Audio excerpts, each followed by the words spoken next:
Good evening, colleagues. Please be seated.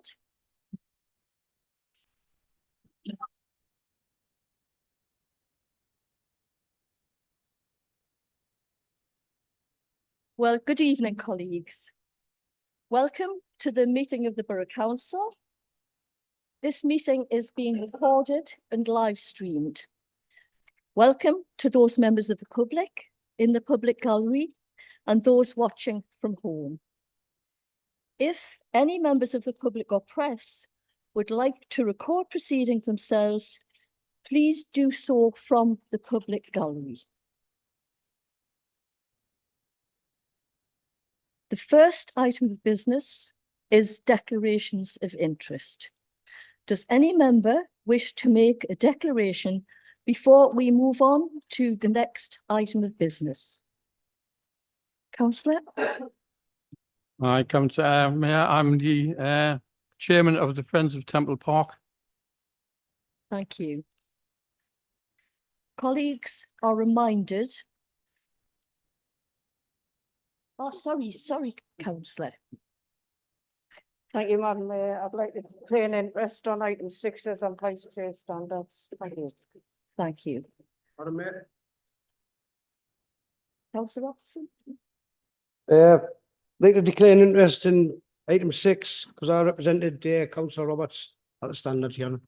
Thank you. Roberts? Madam Mayor, I'd like to declare an interest in item 6 because I'm the offender. Right. Okay, thank you, Councillor. So colleagues are reminded that you have a disclosable pecuniary interest in an item which prevents you from participating in the debate and any vote. You will need to leave the chamber during that item.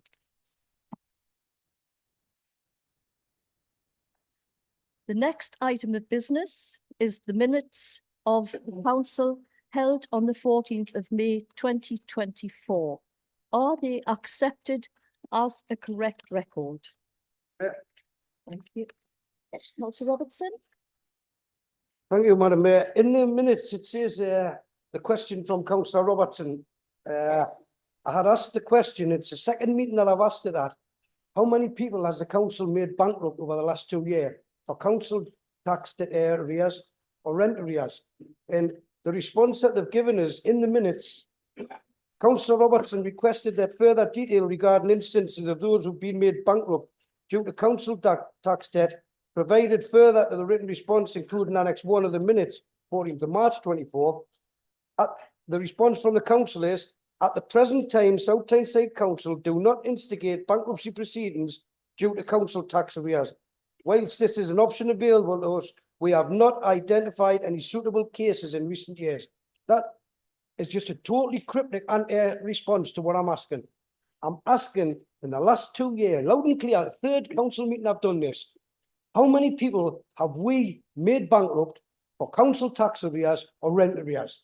That's clear to you, Lady Mayor, isn't it? Can we ask the officers to answer the question? It's on video, it's clear for them. I don't want waffle, I want answers. Okay.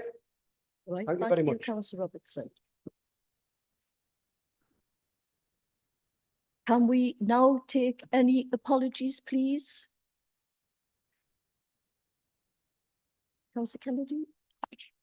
Madam Mayor, apologies from Councillor Glenn Thompson. Thank you.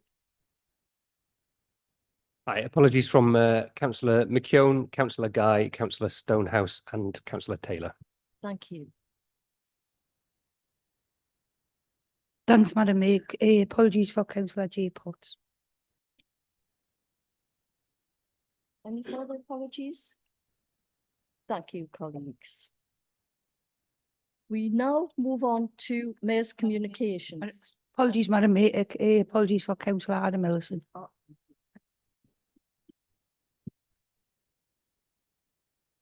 The next item of business is Mayor's announcements and communications.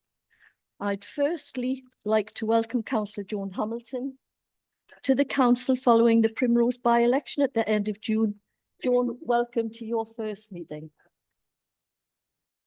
Colleagues, a bit of good news.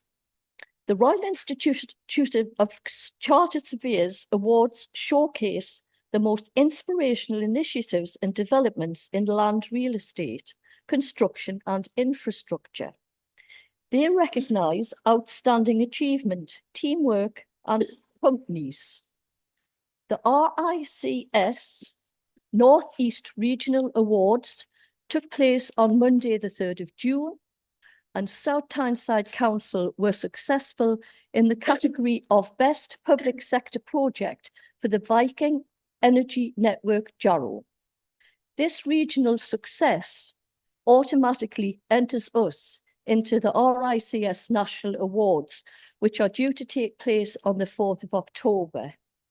And can I just say that I was actually there when we received this award. And there it is. And I'm sure everyone in the chamber wishes us well and hope that it would be absolutely wonderful if we do win the major award in London. So fingers crossed that we come back with a national award. Yeah.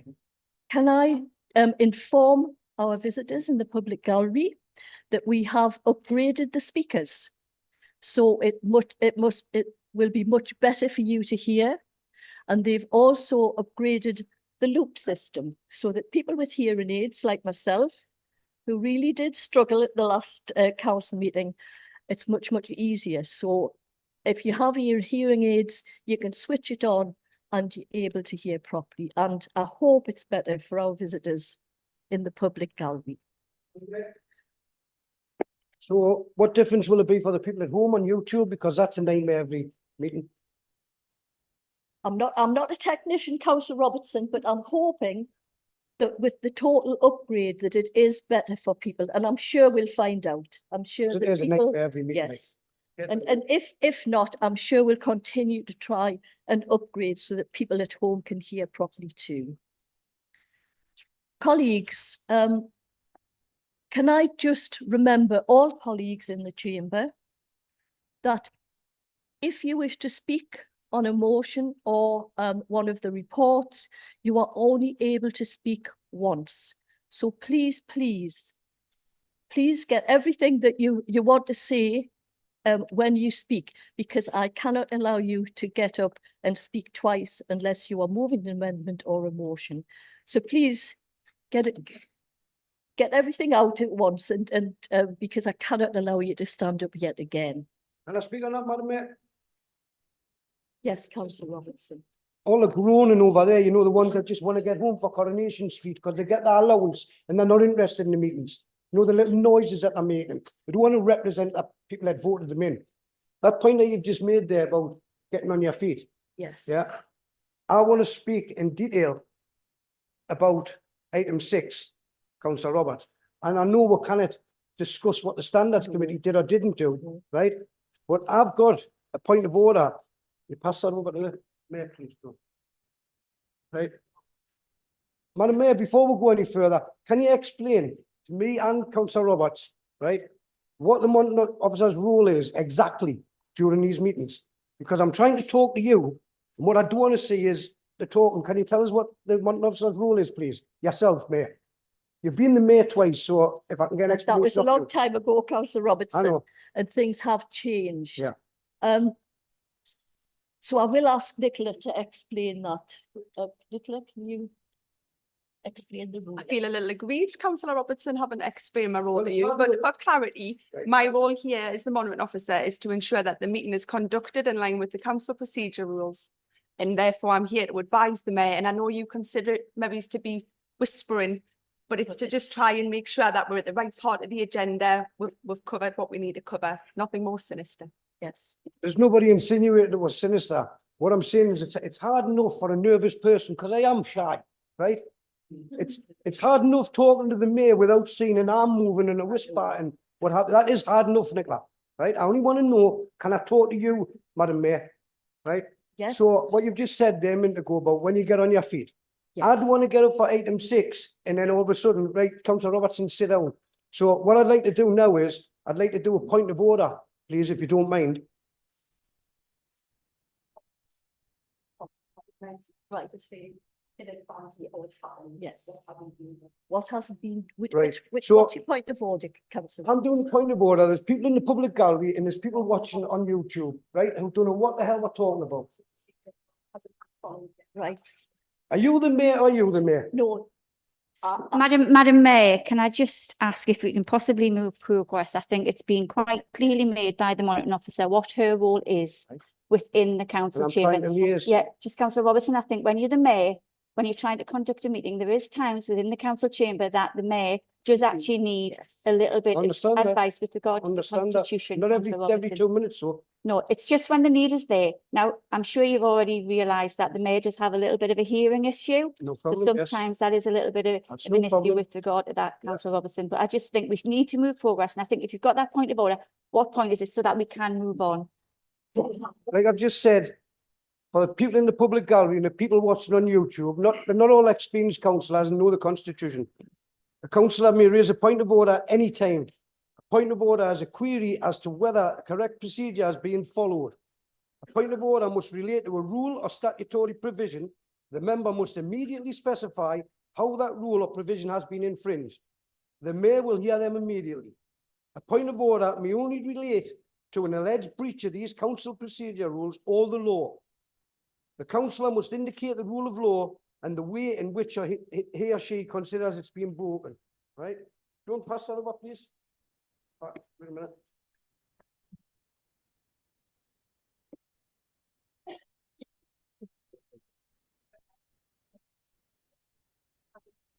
I'm going to now, Nicola. I'm passing it over. My God almighty. Pass that over, John, please. Yeah. It's just your announcement. A point of order can be brought at any time. So we should put it when the council procedure rule hasn't been followed. So in respect of your mayor's announcements and communication. Yes. Which rule does not believe would be followed.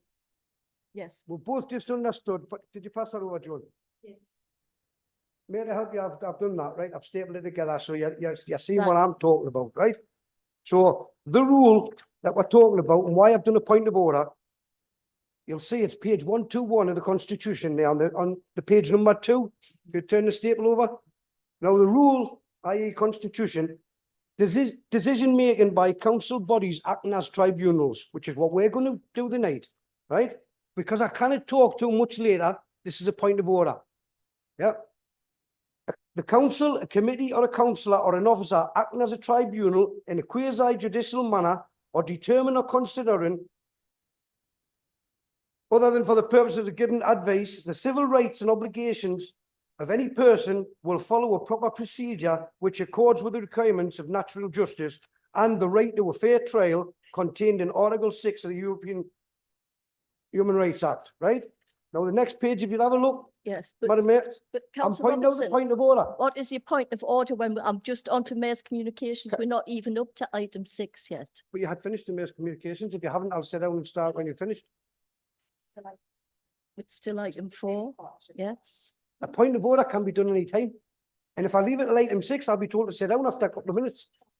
Council procedure rules suggesting has not been followed at this part Yes. of the meeting.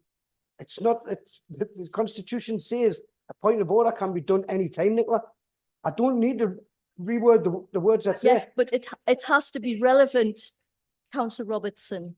A point to of what we order are can be doing made at at the any time, moment. Lady Mayor. Any time, it doesn't say it on that agenda. Yes, Madam Mayor, through you, it can be made absolutely at any time, but you still have to say which rule hasn't been followed. Nicola, I'm trying to do it. The Constitution's in my hand. I've given it to the Mayor.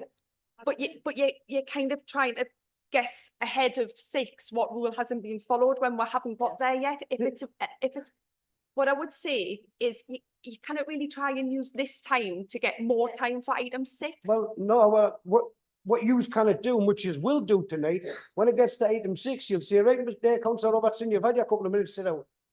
I'm coming in on a point of order, that's, yeah. right? Councillor Robertson, I would ask that you let us get to that point.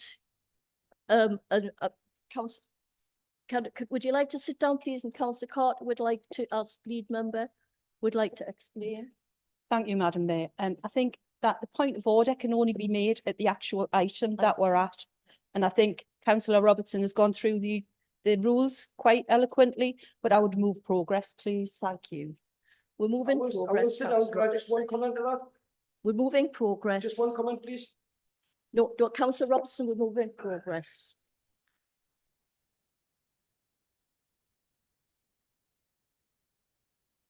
Item 4. To consider a report of the Director of Place Strategy on the Community Safety Partnership Plan. I will ask Councillor Jim Foreman, as lead member for Housing and Communities, to move the report. Councillor Foreman. Thanks very much, Madam Mayor. Madam Mayor, the Community Safety Partnership Plan needs to be reviewed every so often, every 3 years, and this is the new plan for 2024-2027 till 2027. Our updated Community Safety Plan 24-27 explains our key priorities for tackling crime and disorder for the next 3 years and the work that will be undertaken by the partnership to address them. The priorities we have set out in the refreshed plan are based on assessments and evidence provided by our partners and, just as importantly, what our residents have told us. We want residents, businesses and visitors to know that we are doing everything we can in South Tyneside to maintain comparatively low levels of crime and to ensure people continue to feel safe in the borough. Oversight and governance of the plan primarily comes via the Safer South Tyneside Partnership Board and its constituent groups that ensure priorities are delivered, as well as responding to any emerging trends or changes in crime and disorder patterns. Additional public oversight of the plan comes through the Council's Overview and Scrutiny Committee. Chair, I think there's an important part, not only for all the members, but for public, about the confidential and often sensitive personal and or restricted nature of information discussed at the monthly Community Safety Partnership operational tasking meetings, such as child protection, offending history, tenancy information, etc. Very strict GDPR restrictions apply. Only nominated representatives from partner agencies who have signed up to the new relevant CSP information sharing agreement are permitted to attend and read that data.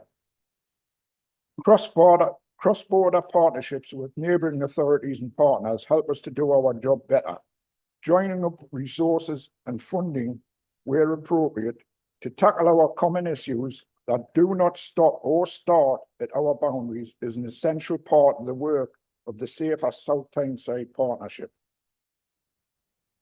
Having considered the findings of the Strategic Needs Assessment, the priorities identified by the partnership for 2024 to 27 are reducing crime, addressing domestic and sexual abuse, putting victims first, dealing with antisocial behaviour, and delivering community confidence. This is a reciprocal duty for the Community Safety Partnership and the local office of the Police and Crime Commissioner to have due regard for each other's priorities. The latest police crime plan sets out several priorities around 3 core themes of fighting crime, preventing crime and improving lives. The Office of the PCC and the policing priorities listed below are consistent with those identified by the Safer South Tyneside Partnership, and they are antisocial behaviour, reducing crime, preventing violent crime, neighbourhood policing, support for victims, and tackling of domestic abuse and sexual violence. Madam Mayor, I move the report. Thank you, Councillor. Is that report seconded? I will second the report, Madam Mayor. Are there any questions, or does any member wish to speak to the report? Councillor Brown? Oh, sorry, Councillor Francis. Thank you, Madam Mayor, and thank you for the report. So the report tells us in paragraph 9 that the Community Safety Partnership has evidenced some excellent work during 2022-23. However, it also says in the report, paragraph 5, crime which had generally been reducing across the borough is now increasing, and South Tyneside levels of crime are now above those seen across the Northumbria Police Force area. It also tells us in paragraph 6, there's a 6.7 increase compared to the previous year, and that's one of the largest in the Northumbria Force area. And so I would say, in terms of the excellent work, that would be evidenced by excellent outcomes. And what I'm seeing in here is the activity, but I don't think we're seeing the outcomes in terms of those figures moving in the correct direction. Paragraph 8 says, latest figures covering the first quarter of 2024 show 3% decrease in reports of antisocial behaviour, and in the same period there was a 14% drop in youth-related antisocial behaviour. And that's positive borough-wide, but I'm very aware that the localised picture, depending where you are in the borough, can be quite different from that. Just outside the windows here, in this road, Beach Road, and further along in the parks, everyone who lives in this area knows that youth antisocial behaviour has been a huge problem in recent months. And so I think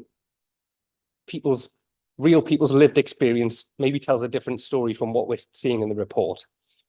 As far as I'm concerned, and I understand the issues around GDPR and data protection and all the rest of it, but I think the role of residents is key here, and the role of elected members is key here. And that should be a two-way street in terms of the board receiving information from the public, receiving information from councillors, but also getting information fed back as appropriate.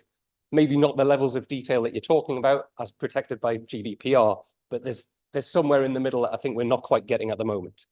The report mentions the community area forums, but I'm not confident that that's currently working as well as it might. And I would really welcome the lead member attending our Riverside Community Area Forum to talk to us about this.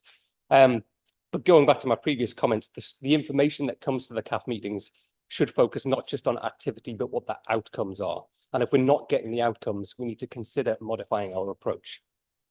So questions. Question 1. In paragraph 10 of the report, it talks about the strategic priorities, which include reducing crime and dealing with antisocial behaviour. And so my question is, how will progress on that be measured and reported both to residents and to councillors? And question 2, according to the report, the Community Safety Partnership reports to the South Tyneside Partnership Board. In doing preparation for the meeting, it turns out it actually doesn't. That board's been replaced by a steering group and summit approach. So the question there would be, who's involved in those steering groups and summits? How were they selected or appointed? And if a member of the public's interested, how do they access the information about what decisions have been made? According to the Constitution, this information is available on request, and I've personally requested it, but I'm asking in this forum because I feel that other elected members and interested residents might also want to know about that. In terms of the report, we're asked to note and approve the report. But given that, number 1, it claims excellent work is being done, but the data tells us the opposite. Number 2, I personally don't feel that resident and elected member involvement is sufficient at present. 3, no clarity at the moment on how the strategic priorities are measured or reported back.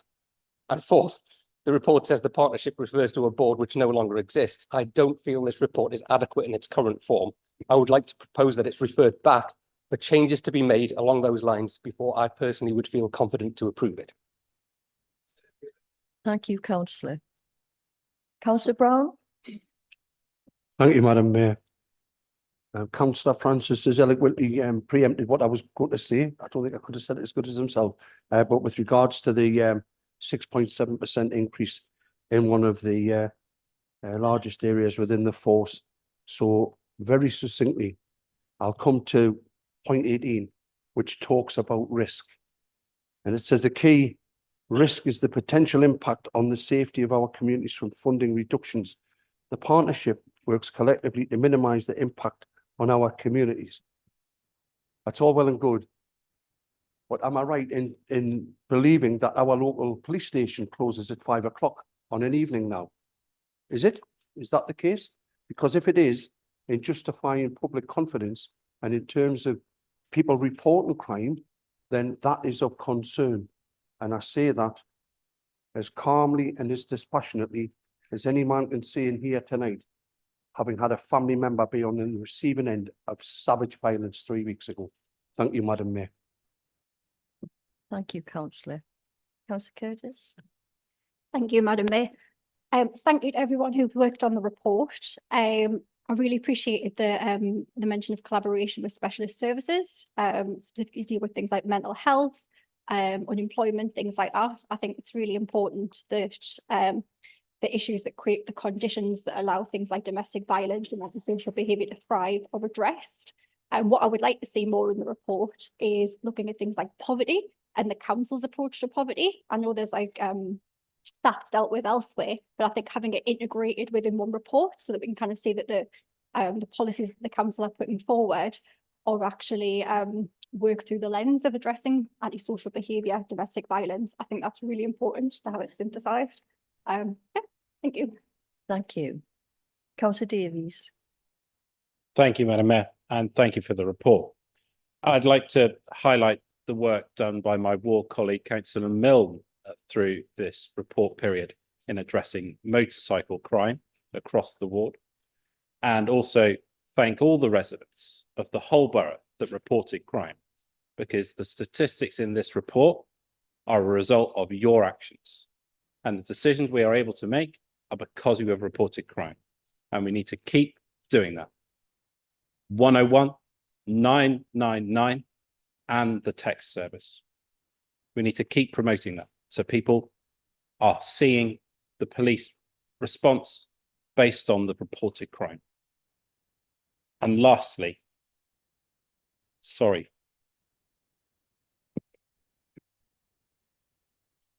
Thank you.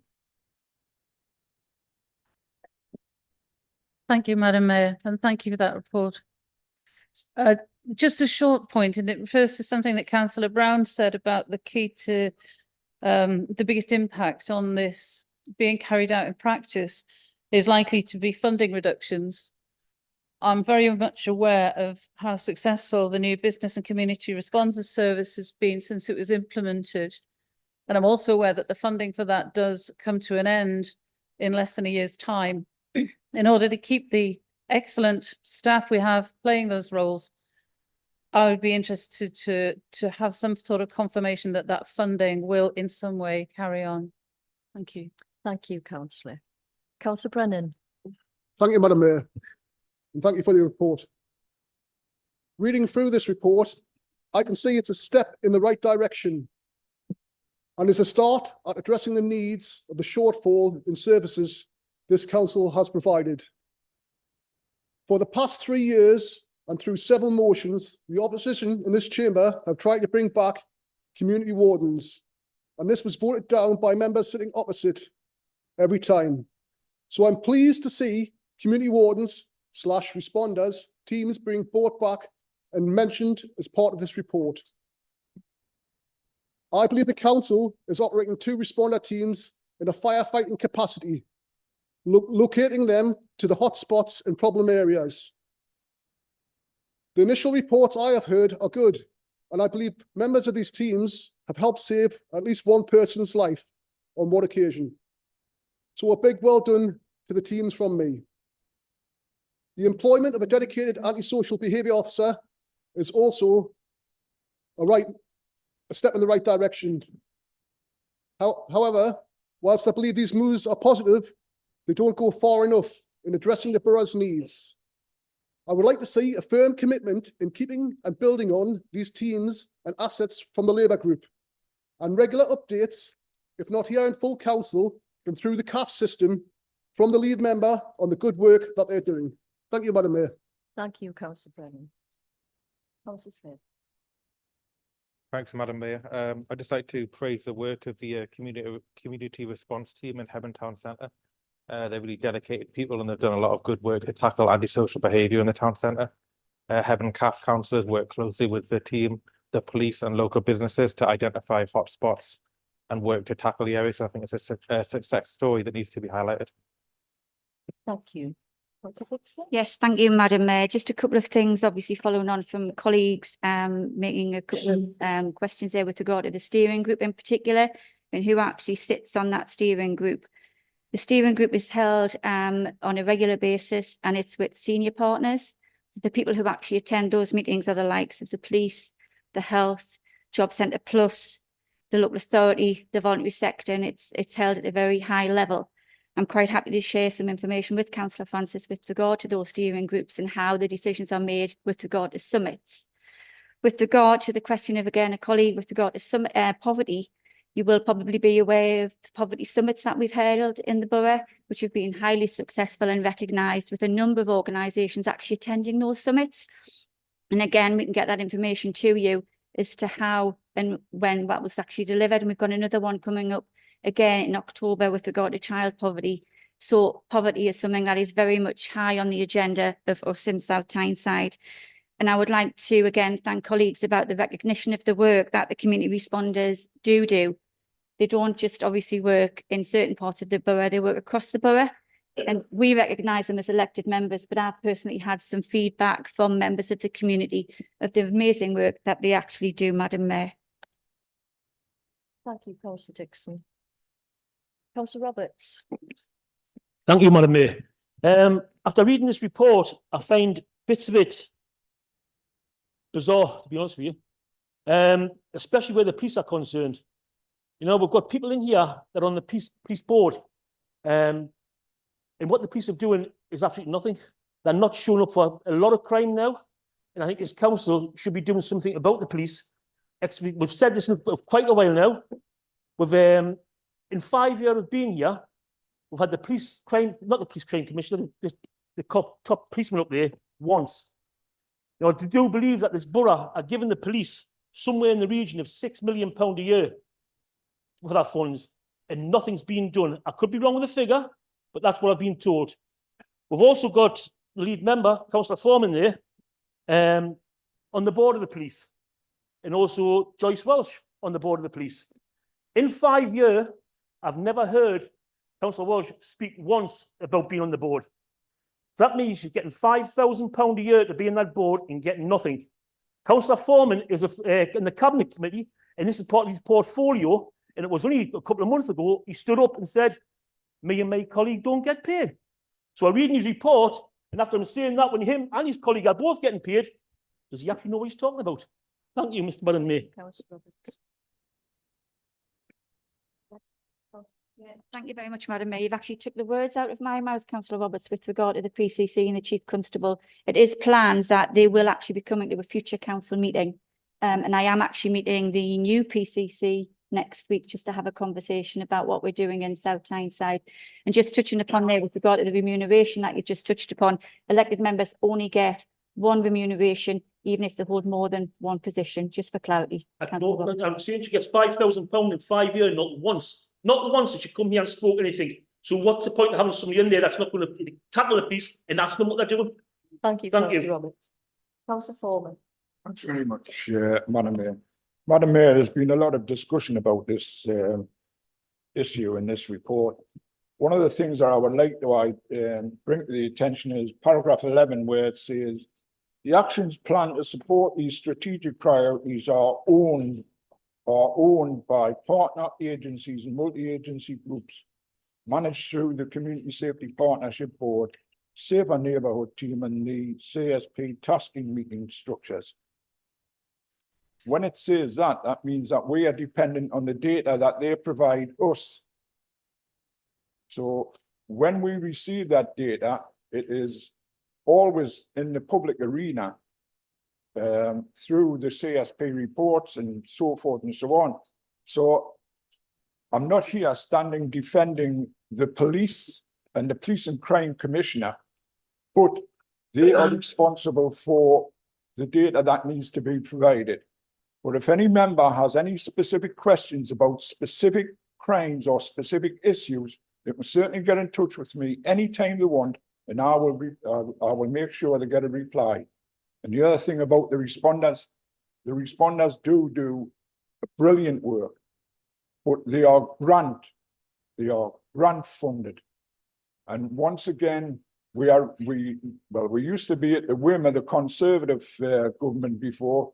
Now we're at the whim of the Labour Party, and let's hope that the Labour Party recognise the need for this sort of response when it comes to handing the grants out. And we certainly will be we'll be trying to be first in the queue to retain not only with our responding team, but what ASP officer, who's been mentioned as well. Thank you, councillor Foreman. Colleagues, yes, councillor Robertson? Thank you. Sorry, councillor Robertson. Councillor Foreman has closed the debate. So can I now ask, it is recommended that we note the report, the contents, is that agreed? Not agreed. Thank you.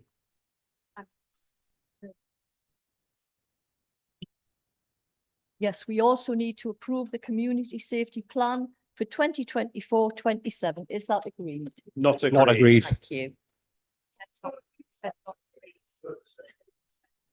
Oh, dissenting voice?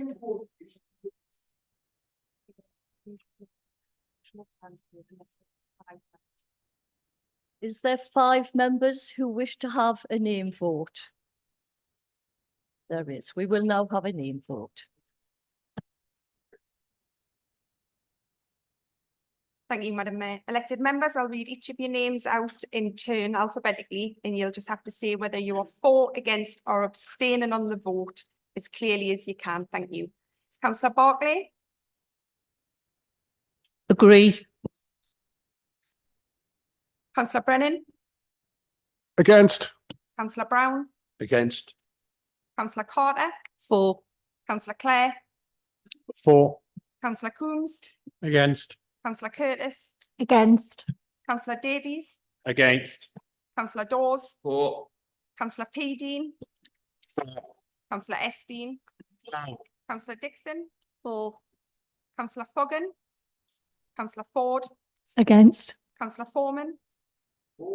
Councillor Francis. Against. Councillor Gibson. Councillor Jim. Against. Councillor Hamilton. Councillor Herbert. Councillor Keegan. Councillor Kennedy. Against. Councillor Kilgour. Councillor Lamont. For. Councillor Leask. Councillor K. Maxwell. For. Councillor N. Maxwell. Councillor McCabe. Councillor McHugh. Councillor Mellon. Councillor Myers. Against. Councillor Oliver. Against. Councillor Owens Palmer. Against. Councillor Porthouse. Councillor Proudlaw. Councillor K. Roberts. Councillor T. Roberts. Councillor Robertson. Councillor Smith. For. Councillor Strike. Councillor Taylor. For.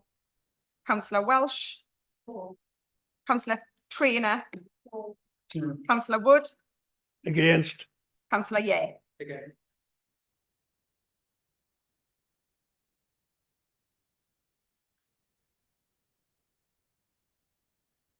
Councillor Foreman? Madam Mayor, could I ask for a bit of clarity here, because I seem to be lost?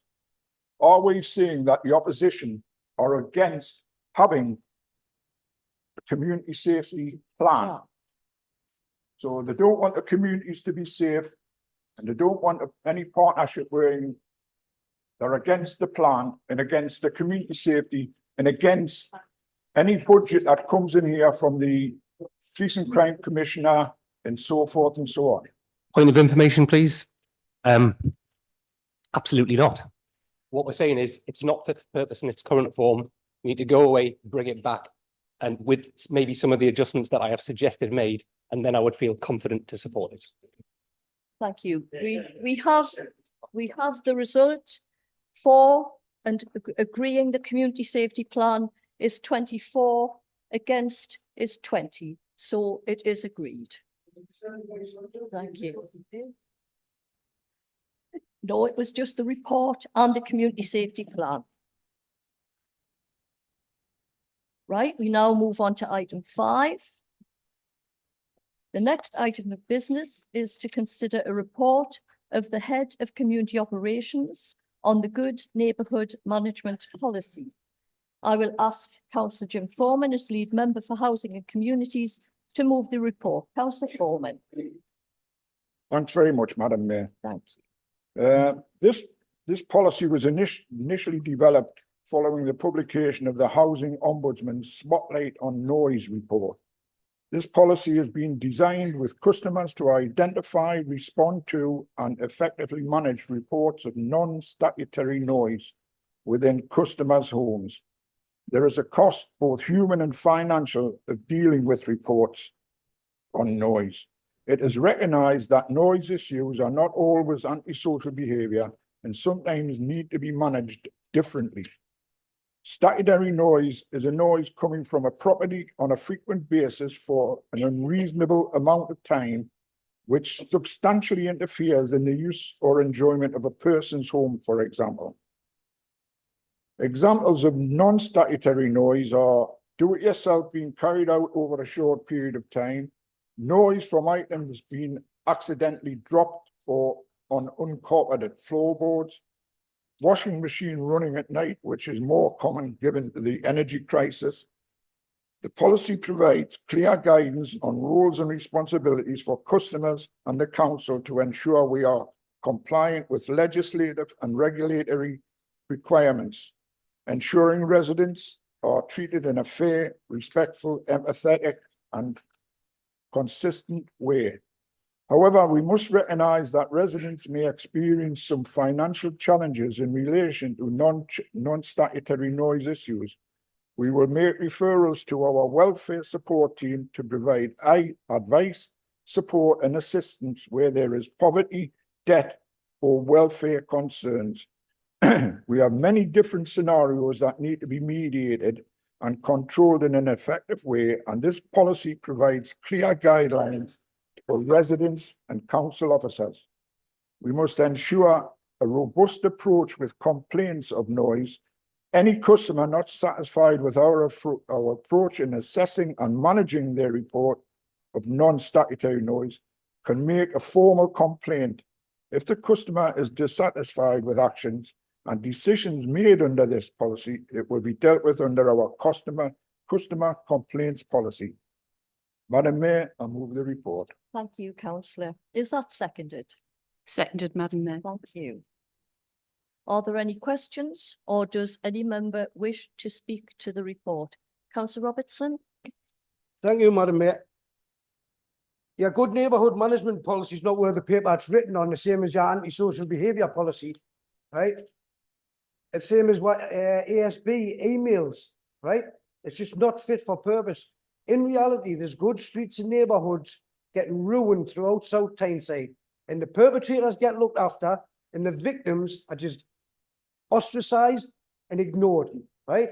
I've had first-hand experience being in this town hall, sitting with top officers, right?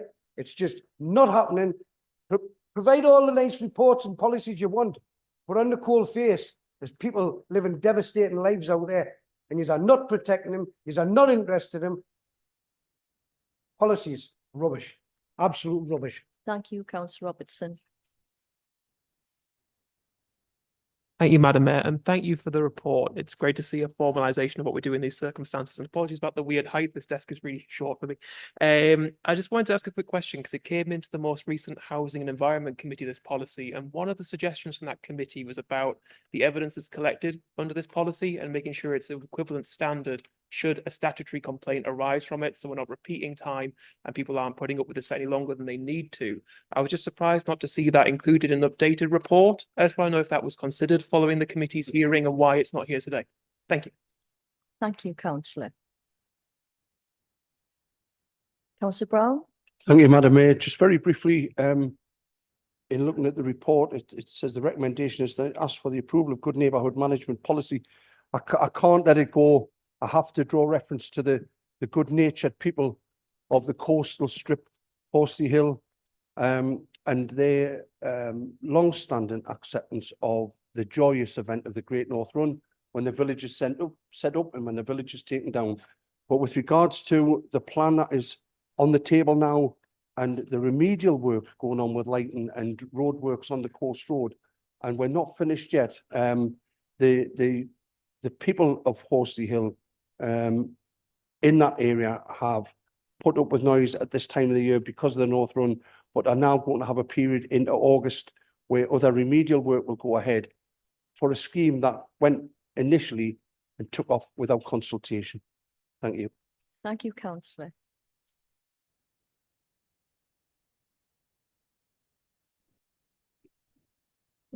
I'm sorry for interrupting, Madam Mayor. but I really must correct that. There is a new ecology report needed, which will take at least 2 to 3 months. So there will be no remedial works at all going on along that strip of the coast. They've taken down the lampposts are down across the road, and there will be no noise, no work, because nothing is going to happen until that ecology report is brought forward, because I'll make sure of that. Thank you, councillor. Sorry, councillor Brown, you've spoken once. Councillor Roberts. Thank you, Madam Mayor. I've just got to repeat what Councillor Roberts has just said. This report is absolutely rubbish.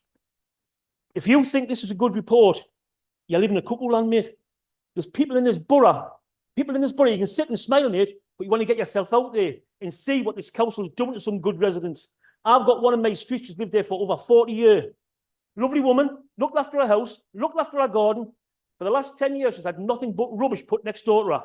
Her life's in tatters.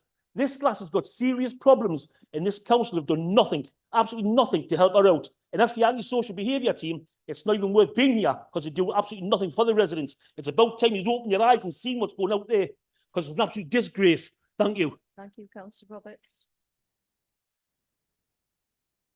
Councillor Kilgour.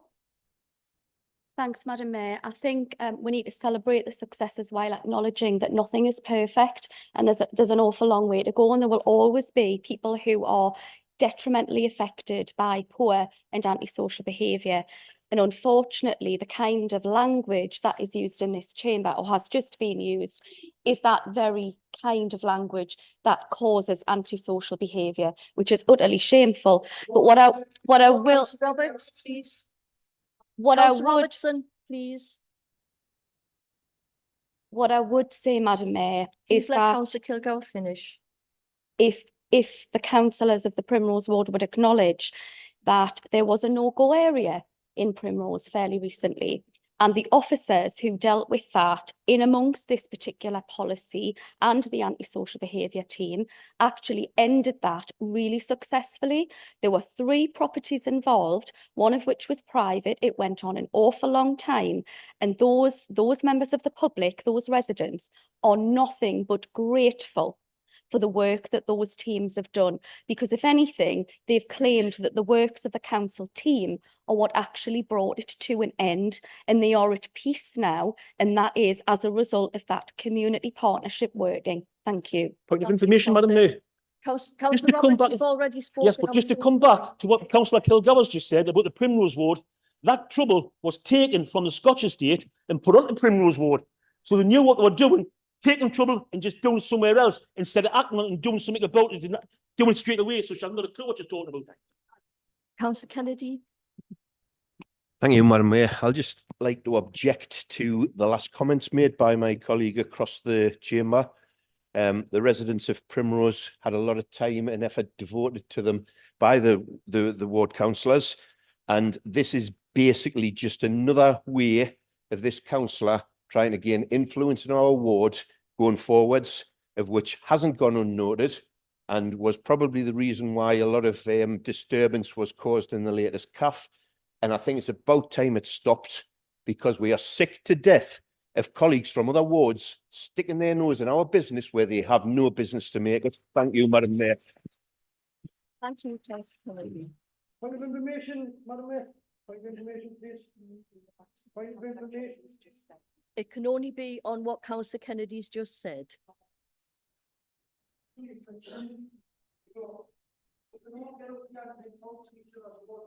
a very serious subject that we're going to as families living in absolute hell. It's not about point scoring. Thank you, councillor. Councillor Clare. Madam Mayor, I'd love to be able to just concentrate on the subject matter than listen to some of the overtones coming from certain sections of the opposition. Councillor Robertson. Councillor Robertson. I didn't interrupt you. I didn't interrupt you, councillor. I didn't interrupt you, councillor. So don't interrupt me. Show a little bit respect to this chamber and that mayoralty. Councillor Robertson. Councillor Clare. Can you please allow now Councillor Clare to continue? Councillor. Madam Mayor, I really can't understand how anybody, literally anybody, could object to this report. It's a significant improvement on where we are today, and it's visionary in relation to noise and antisocial behaviour. The noise in itself is antisocial. They're antisocial, aren't they? Listen to them, listen to them. So antisocial behaviour through excessive noise is extremely important as well. And it's something that needs to be tackled. And this report physically does that. Thank you. Thank you, Councillor. Councillor Robertson, please. Roberts, please.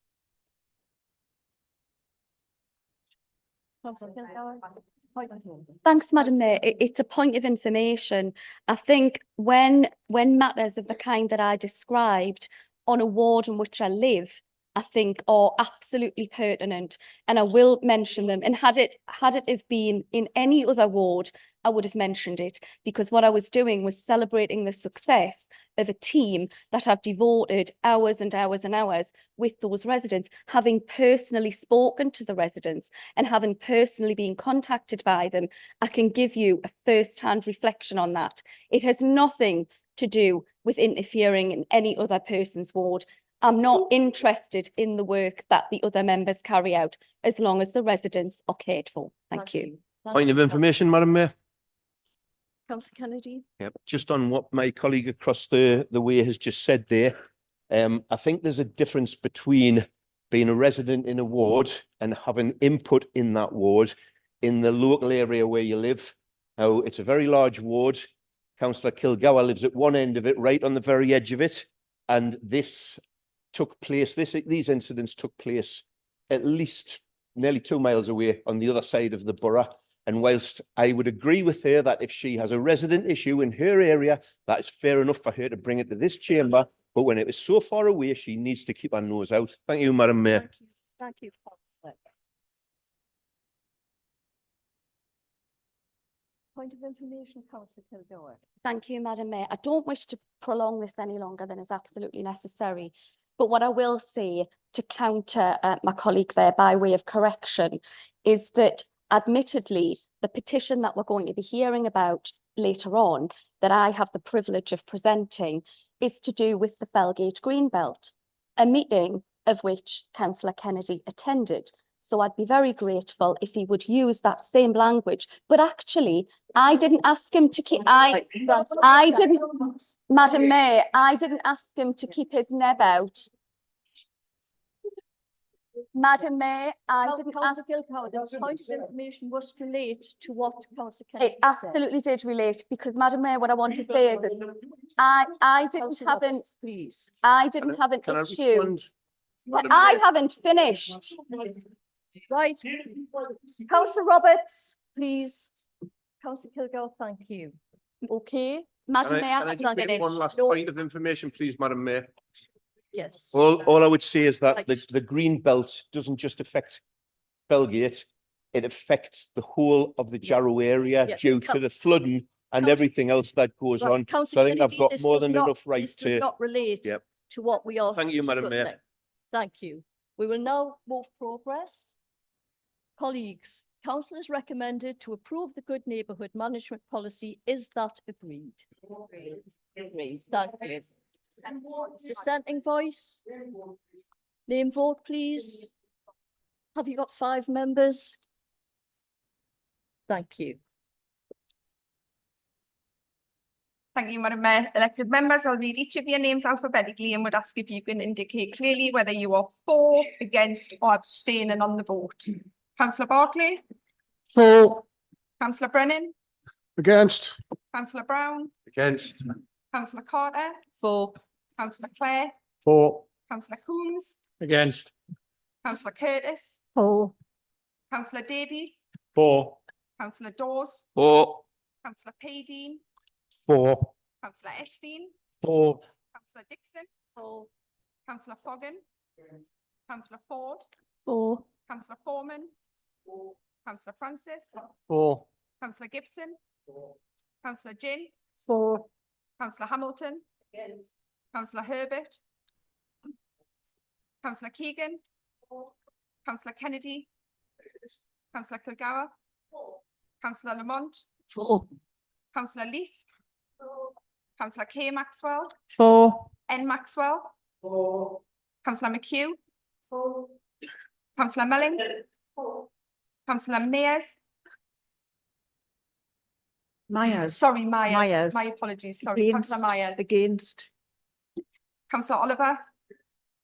Councillor Owens Palmer. Against. Councillor Porthouse. Councillor Proudlock.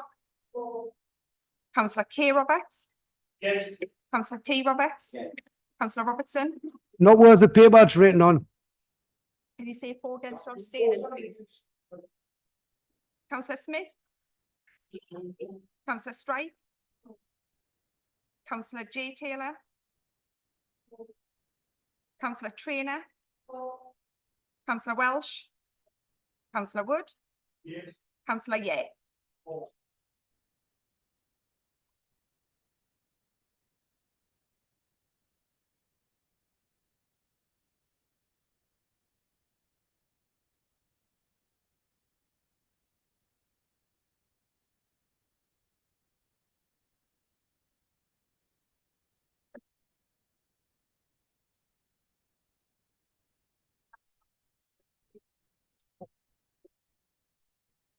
Thank you. Colleagues, the good neighbourhood management policy is agreed, 31 votes to 13 against. Thank you.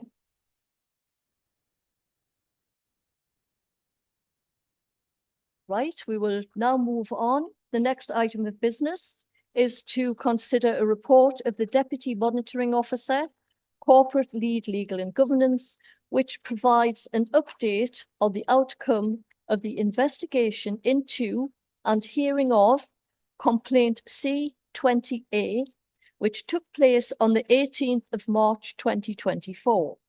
I will ask Councillor Jane Carter, Deputy Leader and Lead Member for Governance, Finance and Corporate Services, to move the report. Councillor Carter. Thank you, Madam Mayor. On the 18th of March 2024, a hearing before Standards Committee took place concerning a complaint that Councillor Keith Roberts had breached the member's code of conduct as a result of comments he had sent in emails and posted online concerning another elected member.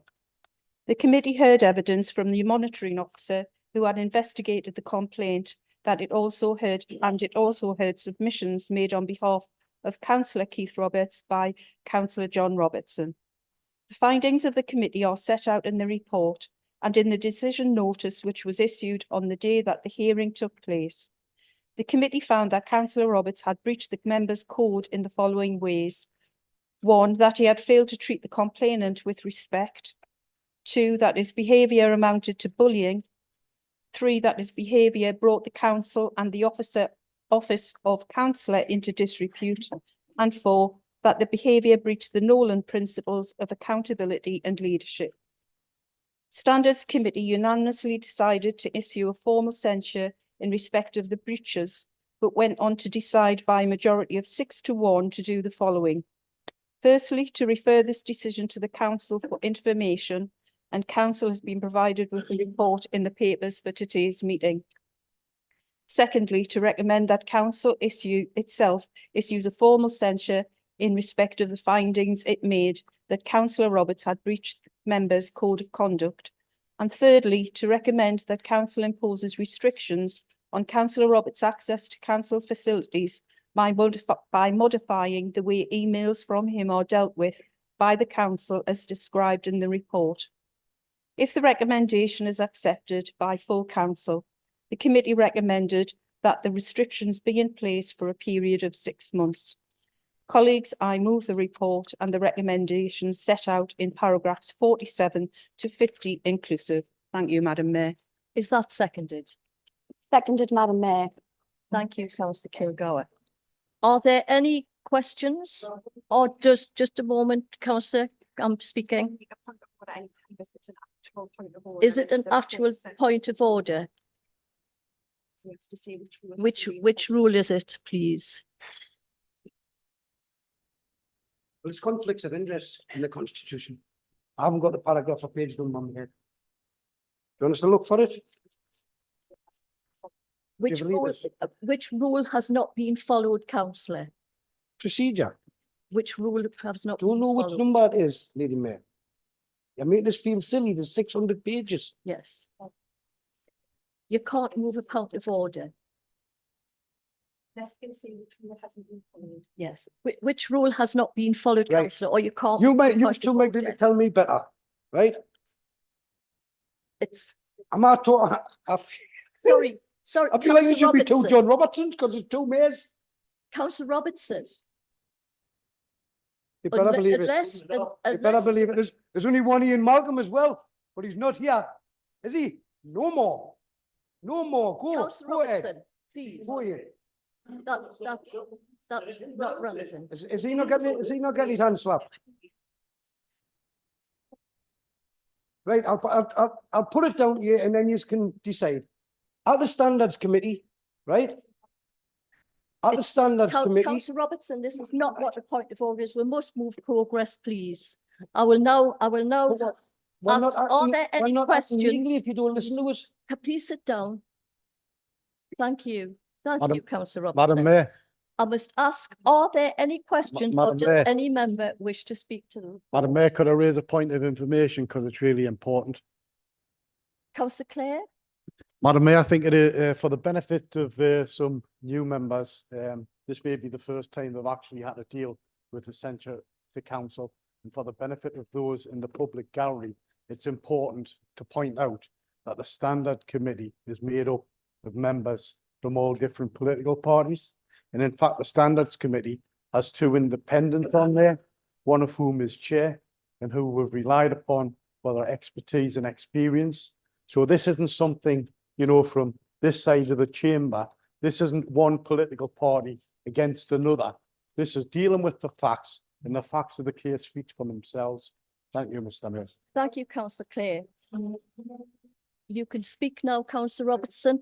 Not a point of order, just to speak. First of all, before I ask you, have additional time there, and I was representing my hearing. And obviously I want to cover everything, things, right? So first of all, what's your favorite two things? For the camera and for the people, the councillors, etc. What's the two things that was in full council got to do now? Right. Well, I will explain to you exactly what we need to do as a council this afternoon. So the council are asked to agree the recommendations in paragraphs 47 to 50 within the report, which I will take in turn. The council is asked to note the contents and purpose of this report and ask, is that noted? It has to be noted. It is recommended by the Standards Committee that the council issue a formal censure to the subject member. I have to ask, is that agreed? It is recommended by the Standards Committee that the subject member's access to council facilities, namely his emails, be restricted by way of all email communications sent by him to elected members and council officers to be diverted into a single email inbox that will be monitored on a daily basis, and that's on weekdays. And for such communications to be forwarded to the appropriate individual or service for consideration, and if appropriate action as soon as practicable. And I have to ask then, is that agreed? And the recommendation is that such sanctions be effective from the date upon which council accepts the recommendation to impose them, should the recommendation be accepted, and to run for a period of 6 calendar months thereafter. And I then have to ask, is that agreed? And then members will agree, giving their assent or their disagreement. It is not the full role of the council to conduct further analysis or investigation into the complaint, because council delegated that function to the Standards Committee, who have discharged their duties in accordance with the Constitution, full council is invited to consider the recommendations of Standards Committee in terms of the sanction. So that is what we are here to do today. We are to agree what the Standards Committee has decided, which was asked of them by full council. So it needs to be full council who now agree to the sanctions that they have decided upon. Is that quite clear to you? Yeah, can I get up now, please? Thank you. Yes, you can Right, speak. that was an excellent explanation for everybody, that it really, because it wasn't explained. I mean, Jane did a bit, but you've just put it across. Perfect. Thank you, Councillor Robertson. Now, I repeat, I was Keith's representative at the Standards Committee here, and you know, there was a lot of paperwork and what have you. Councillor Robertson, you've got 5 minutes. 5 minutes. John, yeah. Thank you. So, on your explanation there, what we're doing tonight is recorded at page 121 of our Constitution. I said it an hour ago. We're acting as a quasi judicial manner tonight. No, right? No, that's not right. Okay. Well, what we're doing tonight comes under Article 6 of the Human Rights Act. It really. What the hell? I will like I will allow to ourselves. Right. Councillor Robertson, we are following to the letter council procedure.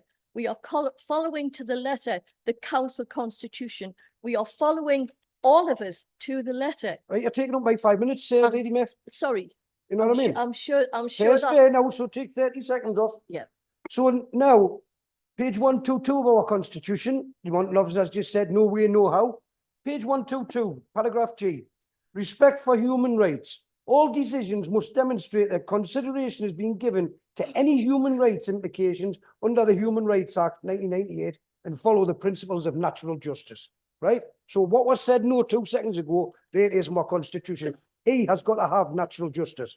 Now then, we can't go into what the Standards Committee didn't do, right? We can only go into what we're doing tonight. Now then, in the papers that's published on the council's website for tonight, it's got the full report that the Mountain Officer done, or the investigating officer, right? And it says, therefore, it is a recommendation of the investigating officer that his final report should be referred to Standards Committee for a formal hearing to test the robustness of the final report.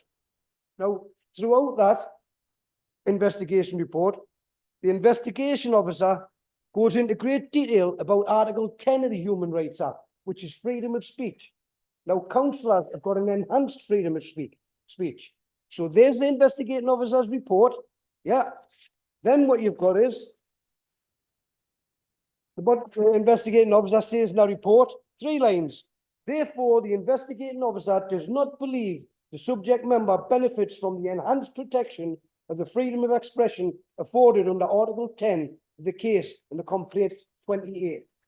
Then you move on to what's on the council's website for tonight. There's the Standards Committee's decision for Keith Roberts, right? And under the mitigation and the reasons, they do not mention the words freedom of expression, right? So the Mountain Officer and the investigating officer covered it in detail in our report. The Standards Committee did not consider freedom of speech. I cannot go into what they did, but I can do it for tonight's meeting because this video will be used when he goes to the Ombudsman. This council cannot make a decision. Honestly, I'm trying to talk to the mayor and all that and getting distracted. This council cannot make. With the greatest of respect, it is my statutory role to make sure that the council procedure rules in business and decisions are made properly. And therefore, I have a responsibility to the mayor to make sure that she is conducting business in that fashion. And I'm responsible to 2,000 residents that voted for me. Excuse me, let me finish. Your points around the human rights were absolutely considered in the investigation, which has been clearly said is not part of what council are making. Madam Mayor, I'm not here to do battle with an officer. When it comes to sanctions, let the officer speak. Right. When it comes to sanctions, they are so lenient that courts have agreed that the European Court of Human Rights does not engage. This council cannot make a decision. The Mountain Officers made reference to it there. The freedom of speech. This council tonight, we must take into account whether you overstepped the mark or not. Us, not the Standards Committee, they've made their decision. We can't do anything about it, but it's in black and white. If you search all their decision, it does not look at Article 10. It does not mention freedom of speech. We as councillors have all got freedom of speech. We cannot cut his throat without seeing and knowing that he crossed the line. The Standards Committee didn't look at Article 10. If we go ahead tonight and don't look at Article 10, we're breaking the law, we're acting illegally. And he's shaking their head, wanting to just bury everything is no good. Thank you. Right, thank you, Councillor Robertson. Give assurance to the chamber that what you're being asked to do tonight around the sanction is in no way breaking the law. So I just think I need to make that really clear as the monitoring officer. I would not and never would ask an elected member to make a decision that was illegal. Yes, Councillor. I haven't just invented this Human Rights Act. I haven't invented Article 10 freedom of speech. It's the law, right? Not just in this chamber, throughout the land. It's not John Robertson invented it, grandstanding or hiding. It's the law. The man was entitled to freedom of speech and it should be taken into account whether he crossed the line or not. Okay, thank you, Councillor. These emails, it's only gagging, that's all it is. Thank you. Councillor Roberts. Madam Mayor, if I'd like to say something to you, I'm the one that said this, and yes, I did say it, but unfortunately, I couldn't make that standards meeting, right? I had work commitments.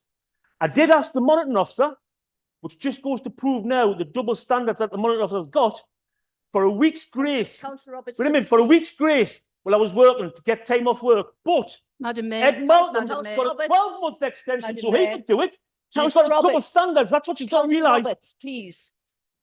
Double standards. We really, You have. You know we you have. really cannot have our officers spoken to like that. As councillors, we do have a right. We do, as politicians, have a right to speak out if we think something is being said. Our officers have to sit there like sitting ducks and they've got no right of reply. They've got nobody to support them or to protect them. But in my role as chair, I will make sure that our officers are not subjected to any disrespect from any, and I mean any, councillor in this. I really, councillor, that is not relevant to this point. It is not. Please, councillor. Please, I would ask, do not disrespect our officers. It is not to be tolerated. Thank you. Councillor Brown. Madam Chair, despite emotions running high and there is due recourse if it goes to the Ombudsman, I urge move progress now. Thank you. Councillor Brennan. Thank you, Madam Mayor. I can't support these sanctions tonight regarding Councillor Roberts. Whilst I'm not defending his actions or endorsing them, I feel that they came at a period of high tension within the council during a tit-for-tat period between members that seen our complaint system backlogged. I feel the sanctions are too harsh, and although I can't condone his actions, penalising him in a way which will affect the services he will provide to his residents isn't the right answer. Thank you, Madam Mayor. Thank you, Councillor Brennan. Councillor Kennedy. Thank you, Madam Mayor. I'd just like to concur with what Councillor Brennan's just said. This incident, just for the public, took place 4 years ago. There's been so many changes within this council, so many changes with the councillors that are sitting with the officers that are dealing with this, and to restrict them now from doing his job and responding to residents, responding to officers via email, I find untenable. And whilst I do agree with the report that there needs to be some sort of formal censure, I don't believe that restricting the members' emails is conducive to allowing him to carry his job out effectively. And I will say that, you know, I'm personally affected by this because Councillor Robertson is under the same duress. I hope you don't mind us mentioning that, John. But I'm, you know, and regularly I get double sort of complaints and emails to officers, and, you know, Councillor Robertson will go one way, I'll go the other.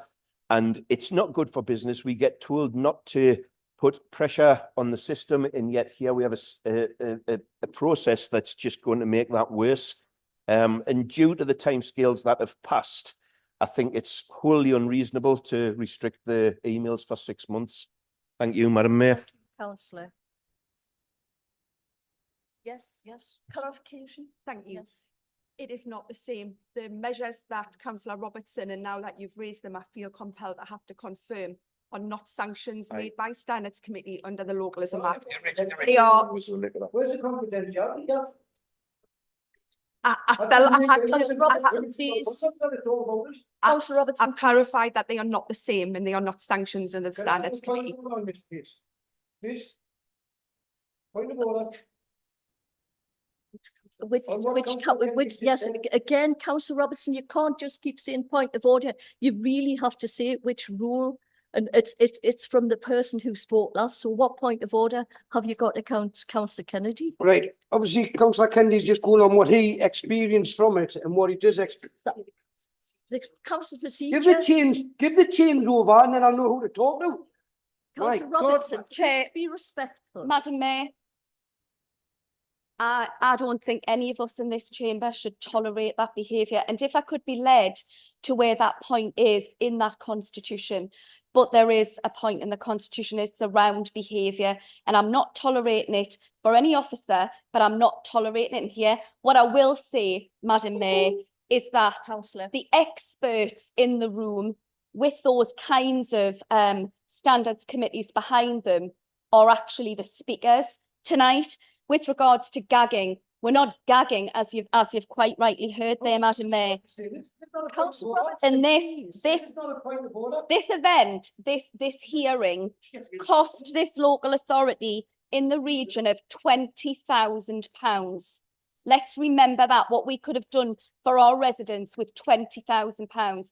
I haven't particularly pointed out that part in the Constitution, and I know I have to, but I am not allowing any further abuse in this chamber of anyone. Right, thank you, Councillor.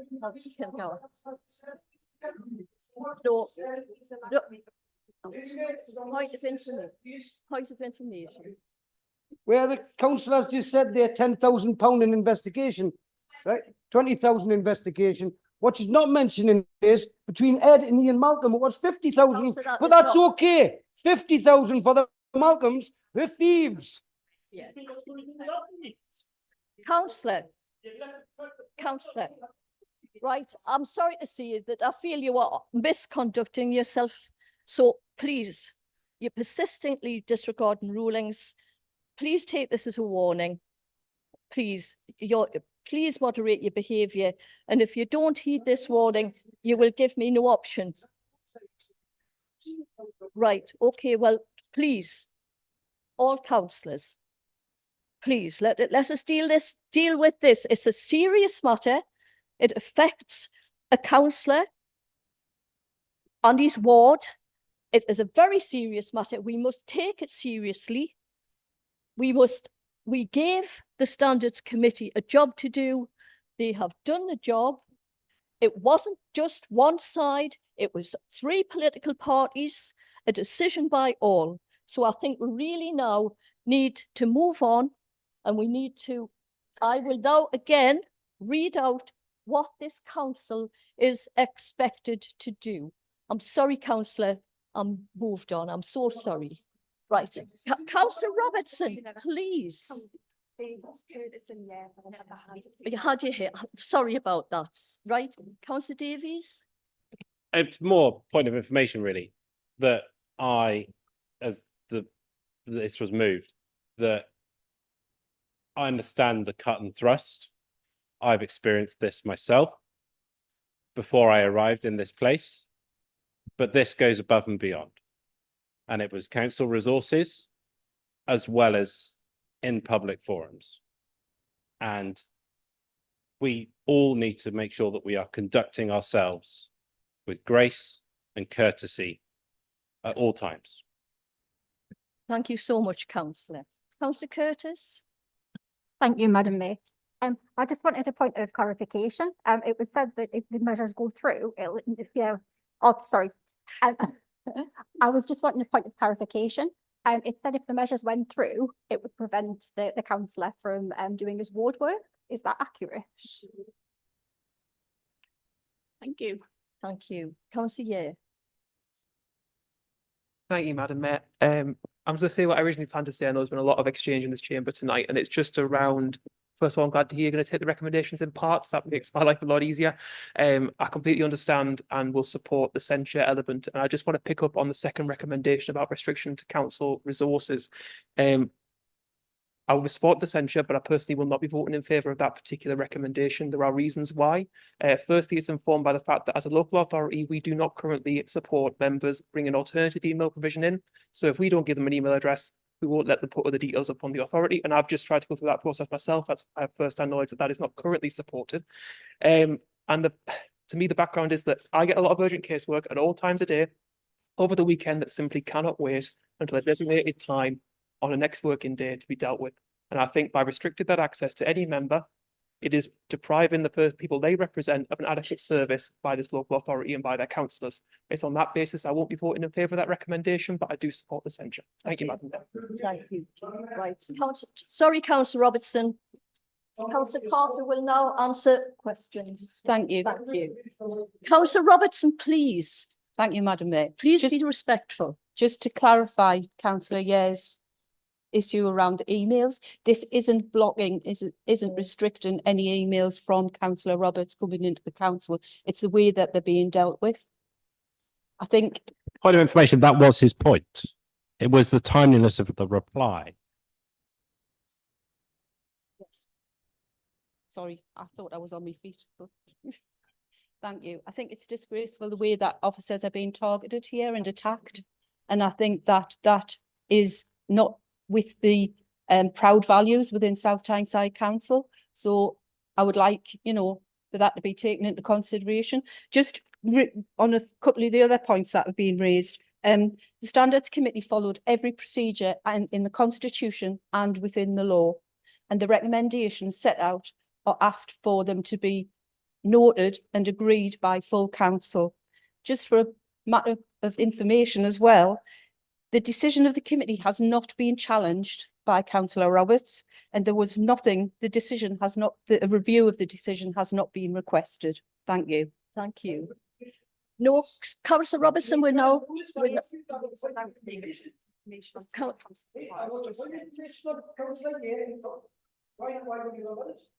Carry on, Councillor Robertson. On the back of what Councillor Yeh said, what was said before, Councillor Robertson's emails have been diverted for 2 years now, right? We're talking tonight about diverting Councillor Robertson's emails. Only I can tell you and tell this council what that causes, right? And the confusion it causes. If anyone wants to look at my emails that I've sent in the last 2 months, it is unbelievable. The lack of responses, the contradictions between councillors in the ward, right? Councillor Robertson, that is not a point of information. Right? And well, point of information to the deputy leader, when she just said that the Standards Committee all singing and dancing. The Standards Committee isn't all singing and dancing. It's a kangaroo court. It always has been, it always will be. Right, thank you, Councillor. Right. Councillor Carter's finished the debate. It was a point of, yes. Yes, I'm sorry, Councillor Kennedy. Or if it is something to ask for accuracy around Councillor Carter, that's what a point of information. Yeah. If it's accuracy.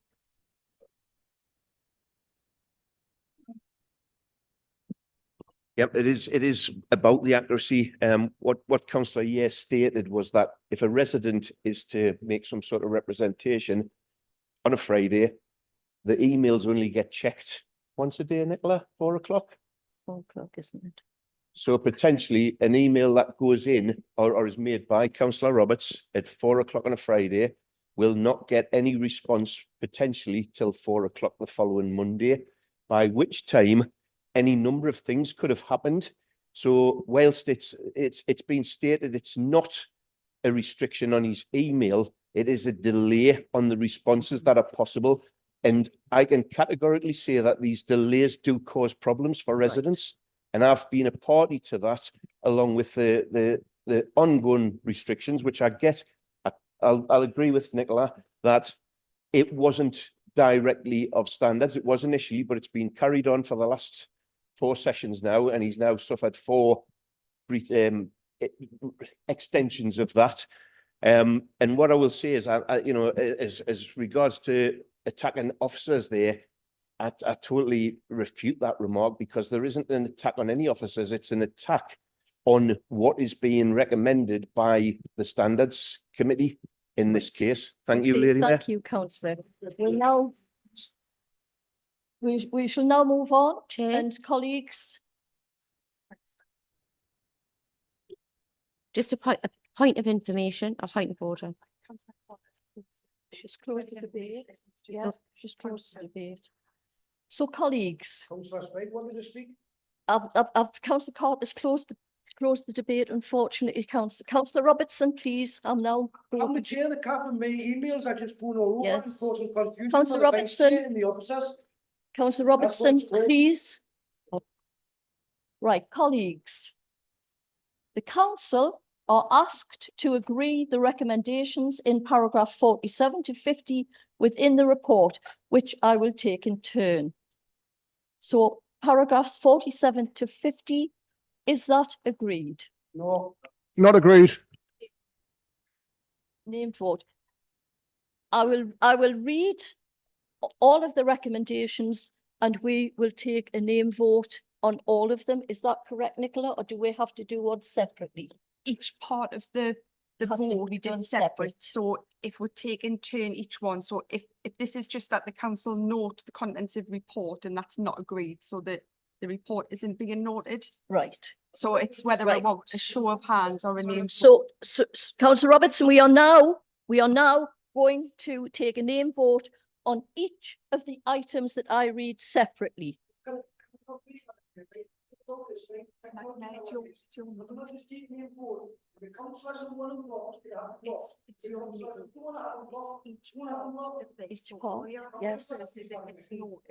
Right. And if there's a dissenting voice, we'll have. Right. I am going to ask if it's noted that all it is asking the council is asked to note the contents and purpose of this report. Is that noted? Can the councillors not Is say that that? noted? Agreed. We want a name vote. That's agreed. So He's One asking name for a vote. name vote on if the report is noted. So does he have 5 members who will? Madam Mayor, Councillor Robertson, please. Can the name vote be to get each councillor to say whether they want blocked or not? If he allows me to get to that part of the vote, Madam Mayor, that might be able to happen, but it's Right. four All parts we're of the vote. asking at this point, the council is asked to note the contents and purpose of this report. Is that noted? No. Is there any dissenting voices? Yes. So the report's not noted. So we can do a show of hands unless they've got 5 members in favour, and then we'll do a name vote as to whether or not the report is noted. Yes. So And I would bring the vote whether they want them. do that you? email's I'm going blocked. to read each bit If you let- separately. You if will you have let an it get to the opportunity next to have a question, name that's when vote. you'll vote on that. Madam- What you're doing at the moment is just receiving the report. It's Right. receiving So what- the report. Then you'll So get. what- Madam Mayor, Yes. Madam Mayor, there is 1, 2, 3, 4 recommendations. So point 47 in the report is the first point that we're asking council to agree. Point 49 is the one that you're discussing with regard to the blockage of emails, councillor Robertson. So we need to take 47 first, 48, 49 and then 50, councillor Robertson. So we take one at each step. The third one down is the one with regard to the blocking of the emails. So we start with the noting of the report. Right. Councillor So it's Robertson. just a case of noting the report. Colleagues, is that agreed? Yes. Thank you. Now, it is recommended by the Standards Committee that the council issue a formal censure to the subject member. Is that agreed? Agreed. Agreed? Dissenting voice. So One there'll be a dissenting voice. Show of hands. Do you have 4 members to support you? You can ask for a name vote. Right. Now. So it's a, so a name vote?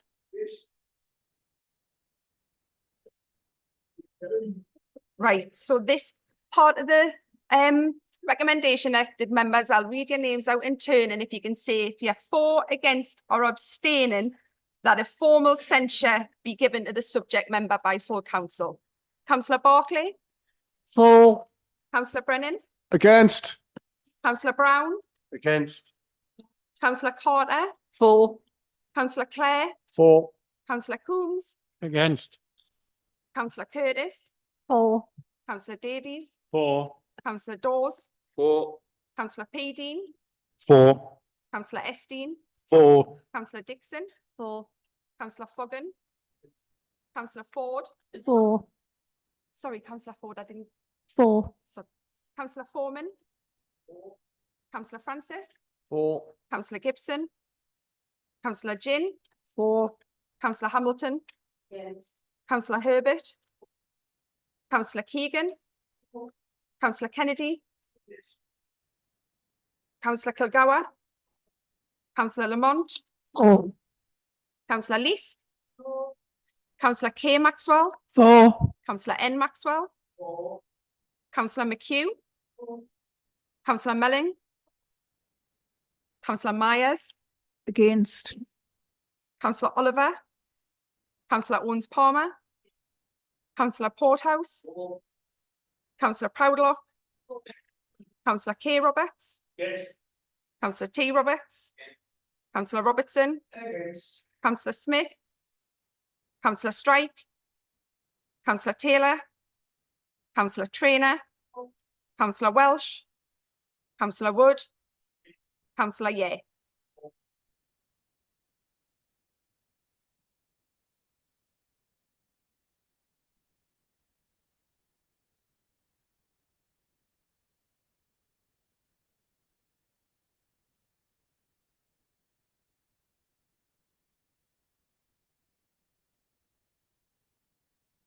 So, Madam Mayor, the formal censure will be issued to the subject member on the basis of 31 votes for and 13 votes against. Right, colleagues. We will be issuing a formal censure to the subject member. That is agreed 31 to 13. So thank you. I'll now move on to the next point. It is recommended by the Standards Committee that the subject member's access to council facilities, namely his emails, be restricted by way of all email communications sent by him to elected members and council officers be diverted into a single email box that will be monitored on a daily basis on weekdays, and for such communications to be forwarded to the appropriate individual or service for consideration, and if appropriate, action as soon as practicable. Is that agreed? Agreed. Is there a dissenting voice? Can we ask for a name vote, please? Is there 5 members who will wish to have a name vote? Thank you, colleagues. Nicola, please. Okay, I'm going to read your names out again. So this time it's whether or not. Excuse me, Councillor Robertson, if you let me finish, I'm just explaining what it is. I'll read your names out in turn alphabetically, for, against or abstaining on whether or not you want the access facility, i.e. the email, to be sanctioned in the way that's just been described by the Mayor, so everything diverted to a single inbox for action thereafter, every day as appropriate. Councillor Barclay? For. Councillor Brennan? Against. Councillor Brown? Against. Councillor Carter? For. Councillor Clare? For. Councillor Coombs? Against. Councillor Curtis? For. Councillor Davies? For. Councillor Dawes? For. Councillor Paydeen? For. Councillor Esteen? For. Councillor Dixon? For. Councillor Foggan? Councillor Ford? For. Councillor Foreman? Councillor Francis? For. Councillor Gibson? Councillor Ginn? For. Councillor Hamilton? Yes. Councillor Herbert? For. Councillor Keegan? Councillor Kennedy? Yes. Councillor Kilgour? For. Councillor Lamont? For. Councillor Lees? Councillor K Maxwell? For. Councillor N Maxwell? Councillor McHugh. Councillor Melling. Councillor Myers. Against. Councillor Oliver. Councillor Owens Palmer. Councillor Porthouse. Councillor Proudlock. Councillor K Roberts. Councillor T Roberts. Councillor Robertson. Councillor Robertson. Councillor Smith. Sorry, Councillor Smith, I didn't catch it. Councillor Strike. Councillor Taylor. Councillor Trainer. Councillor Welsh. Councillor Wood. Councillor Yeh.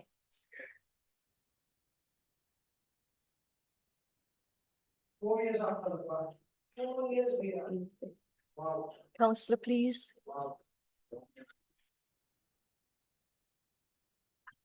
So, Madam, that part is now agreed on the basis of 30 votes for and 14 against. Right, so that part is agreed about the communications going into an email box, and it is agreed by 30 for and 14 against. So that is agreed. We'll now move on. Councillor Robertson, please. Councillor Roberts, please. The council has taken a decision, and I'm going, that's the, this is the next piece that I'm going to rule out, okay? Right. It is now, this is the next bit that we have to vote on, or we agree on, or otherwise. So, it is recommended that such sanctions be effective from the date upon which council accepts the recommendation to impose them, which is today. Should the recommendation be accepted, and to run for a period of 6 calendar months thereafter. Is that agreed? Councillor Robertson, please. There was no dissent. I couldn't hear a dissenting voice there. Is there a dissenting voice? Right. Name vote, please. No, sorry, councillor. Councillor. I'm sorry, councillor. We are sticking firmly to the business. This is this is what we are asking for, this to be agreed by full council. We can't be much more transparent than that. Now, please, it is recommended that such sanctions be effective from today's date. Is that agreed? Right. We have a dissenting voice. Can we have a show of hands, please? Or a name vote? Is there 5 people who wish to have a name vote? Name vote. Right, Nicola, please. That is not open for debate today, Councillor Robertson. I'm sorry. I'm sorry. That is not for debate. Elected members, I'll read each of your names in turn, and this part of the decision is around the sanction that has been agreed, whether you were part of it or not. It has been agreed by full council on a majority basis. So for that to run for a period of 6 months. Councillor Barclay. For. Councillor Brennan. Against. Councillor Brown. Against. Councillor Carter. For. Councillor Clare. For. Councillor Coombs. Against. Councillor Curtis. For. Councillor Davies. For. Councillor Dawes. For. Councillor Paydean. For. Councillor Esteen. For. Councillor Dixon. For. Councillor Foggan. Councillor Ford. For. Councillor Foreman. Councillor Francis. For. Councillor Gibson. Councillor Ginn. For. Councillor Hamilton. Councillor Herbert. Councillor Keegan. Councillor Kennedy. Councillor Kilgour. Councillor Lamont. For. Councillor Leask. Councillor K Maxwell. For. Councillor N Maxwell. Councillor McHugh. Councillor Melling. Councillor Myers. Against. Councillor Oliver. Councillor Owens Palmer. Councillor Porthouse. Councillor Proudlock. Councillor K Roberts. Against. Councillor T Roberts. Councillor Robertson. Corrupt council. Councillor Robertson. Against. Councillor Smith. Councillor Strike. Councillor Taylor. Councillor Trainer. Councillor Welsh. Councillor Wood. Councillor Yeh.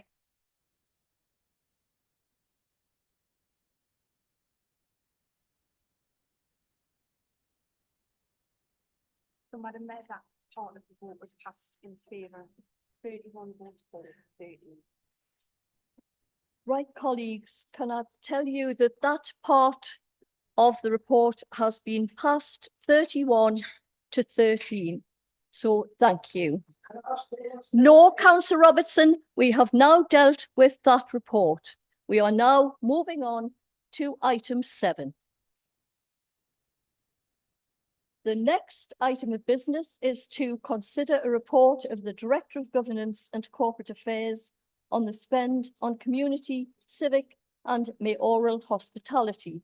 I will ask Councillor Jane Carter, Deputy Leader and Lead Member for Governance, Finance and Corporate Services, to move the report. Councillor Carter. Thank you, Madam Mayor. Members are all asked to note the proactive approach we are taking with our second annual report on spend on hospitality. My former colleague, Councillor Joanne Bell, presented this report excuse me, in 2023 and responded to members' questions across the floor. As a result, we have strengthened the report this year to include additional information. When agreeing the Constitution, all members have signed up to the protocol in which the Council offers hospitality. Hospitality is extended in a range of circumstances, typically at events that help us to promote and recognise civic pride in our community. I'd like to remind all members that this is not about how much the civic party or any individual mayor has spent during the time in office. Events such as Remembrance Day, Anzac Day, Summer Festival, and so on take place each year, whomever the sitting mayor is. There is an amount of hospitality that is made in the course of an individual mayor's duties, but as you can see in the report, this really is a very small amount. I believe it is a nominal amount that pays dividends in how special it can make an individual or organisation feel when they are invited to the Mayor's Parlour for refreshments and a thank you from our first citizen. Our Civic Office also works very closely with the Lord Lieutenant's Office to highlight the incredible people in our community who go above and beyond, volunteering their time to help others. This is what civic pride is really about, and I fully support us spending a relatively small amount of funding to help us recognise people, which often means inviting them into the town hall and to some of our events. This is also our second year in proactively promoting diversity and inclusivity, including hosting the International Mr. Gay Europe contest right here in South Tyneside. It is important that we sometimes spend a little to have such prestigious events and positive spotlight in return, which can only benefit our entire community in respect of celebration and community cohesion. We know that people particularly ask about our spend on alcohol and whether it is right to offer this kind of hospitality. I can advise that we occasionally use an at-cost bar at our events where it's logistically worthwhile to do so. This kind of paid bar isn't right for every event, but is something we question ourselves on during the planning of each event. At each event, we have proactively included a total amount of spend on alcohol, which is included in the report. Thank you, Madam Mayor. Thank you, Councillor Carter. Is that seconded? Seconded. Thank you. Are there any questions, or does any member wish to speak to the report? Councillor Davies. Thank you, Madam Mayor. I'm slightly puzzled by Councillor Carter's remark that the report details total alcohol spend. I'd like to draw her attention to paragraph 18, and I'll quote, £2,470.90, which includes alcohol and soft drinks. Goes on. It is not possible to align spend on alcohol. So I'd like Councillor Castle to clarify, please, how much of that was alcohol? Thank you, councillor. Councillor Brown? Madam Chair, notwithstanding the minutiae of all the accounts, notwithstanding political divisions and fault lines, I wish to commend Councillor Carter for the way she delivered this, because it is important that it's not large, yes, we're not making it large, but right across the borough and all communities and minorities and other groups accepted. We have to account for every penny, and we should, but it is a vital part of your role, the profile of the council, and right across the borough, because there are children out there in poverty, and I'll come to that later on if I may.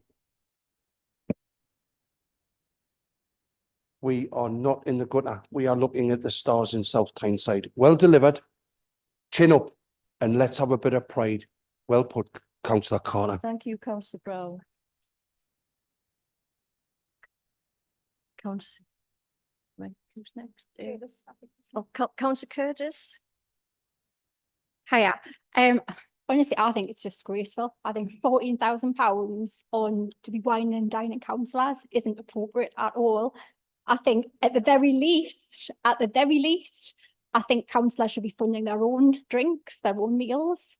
I don't think that should be coming out of residents' money at all.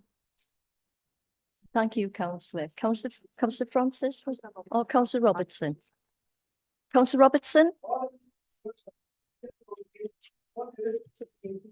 Thank you. I welcome the fact that this now comes to council, and this is the second year it's done so. It should be information that's open and the public can be aware of it.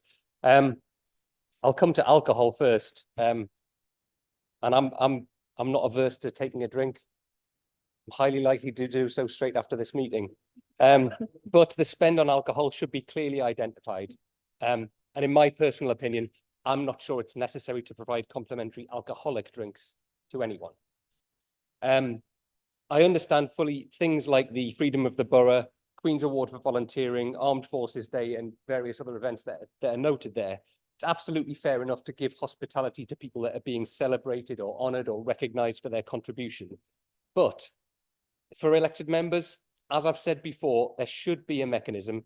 And I know this was mentioned that there are maybe some obstacles and sometimes where that's considered to be not appropriate, but I just think we need to have that mechanism so that councillors can support these events and attend these events, but contribute to cover their own costs, not just make a donation to charity, but to actually avoid any public money being spent on their food and drink. Thank you. Councillor Robertson? How long have I got, Madam Mayor? You haven't got 5 minutes. Oh. Right, item 7. It's little wonder that the section 151 officer isn't sitting there tonight, isn't it? With these figures. Yeah. So, as the councillors have said, we've got these figures, £2,500 for alcohol. I'll not talk to the side of your head, I'll wait till you're finished. Sorted? Right, thank you. So, it says in the report at page 6, there's further risk that the purpose of spend on hospitality is not recognised in the true spirit of what it's made, i.e. to recognise those members of our communities who contribute to South Tyneside in the delivery of its ambitions. Yeah. Page 5, summary of spend on alcohol. In addition to the spend outlined in paragraph 14 and 17, during the same period, the council spent a total of 2,470 on the purchase of bar stock. So it's jumping from bar stock to alcohol and soft drinks. Yeah. Now then, on page 3, directly invited civic hospitality. Now think of alcohol and think who's drinking alcohol at these events. We've got the Freedom of the Borough, the Summer Festival, the Christmas celebration, Mr. Gay Europe, the Queen's Award and King's Award for Volunteering, Armed Forces Day, Mayor's Sunday, Christmas lights, British Empire presentation. Who's drinking the alcohol? £2,500 alcohol. They're drinking the alcohol. This cannot be happening. Shush, where I'm speaking at. We need the Section 151 officer to give us, this council, this public, this taxpayers, a breakdown of this £2,500. If it's on Baileys, if it's on whiskey, if it's on lager, or if it's on pop, we need to see it. The taxpayers need to see it. Because that there, these 2 pages, is this investigation report with Ian Malcolm, right? This has happened before. Councillor, that's out of order. We've got to have itemised evidence of where this money's gone. Right, we've got to have itemised breakdown of where this money's gone. It's no good saying £2,500. You go to any cash and carry and try and spend £2,500 on alcohol. I've just read the events out. It's an absolute disgrace, Lady Mayor. Right, thank you, really Councillor is. Robertson. Thank you. Councillor Kennedy. Thank you, Madam Mayor. Madam Mayor, unfortunately, again, it's about the alcohol. As far as I'm concerned, almost £2,500, and it's very vague, as it's already been mentioned. It says alcohol and soft drinks. The member mentioned that it's an at-cost bar, but the problem is there is no cost, because when these things happen, and I get that for, you know, business events and entertaining a few guests, we do need to do this, but the majority of this will be spent in the likes of hospitality tents, where it's a free-for-all by some councillors who choose to go there. My other concern is it's not just councillors, it's candidates, past electoral, you know, failed candidates, ex-councillors.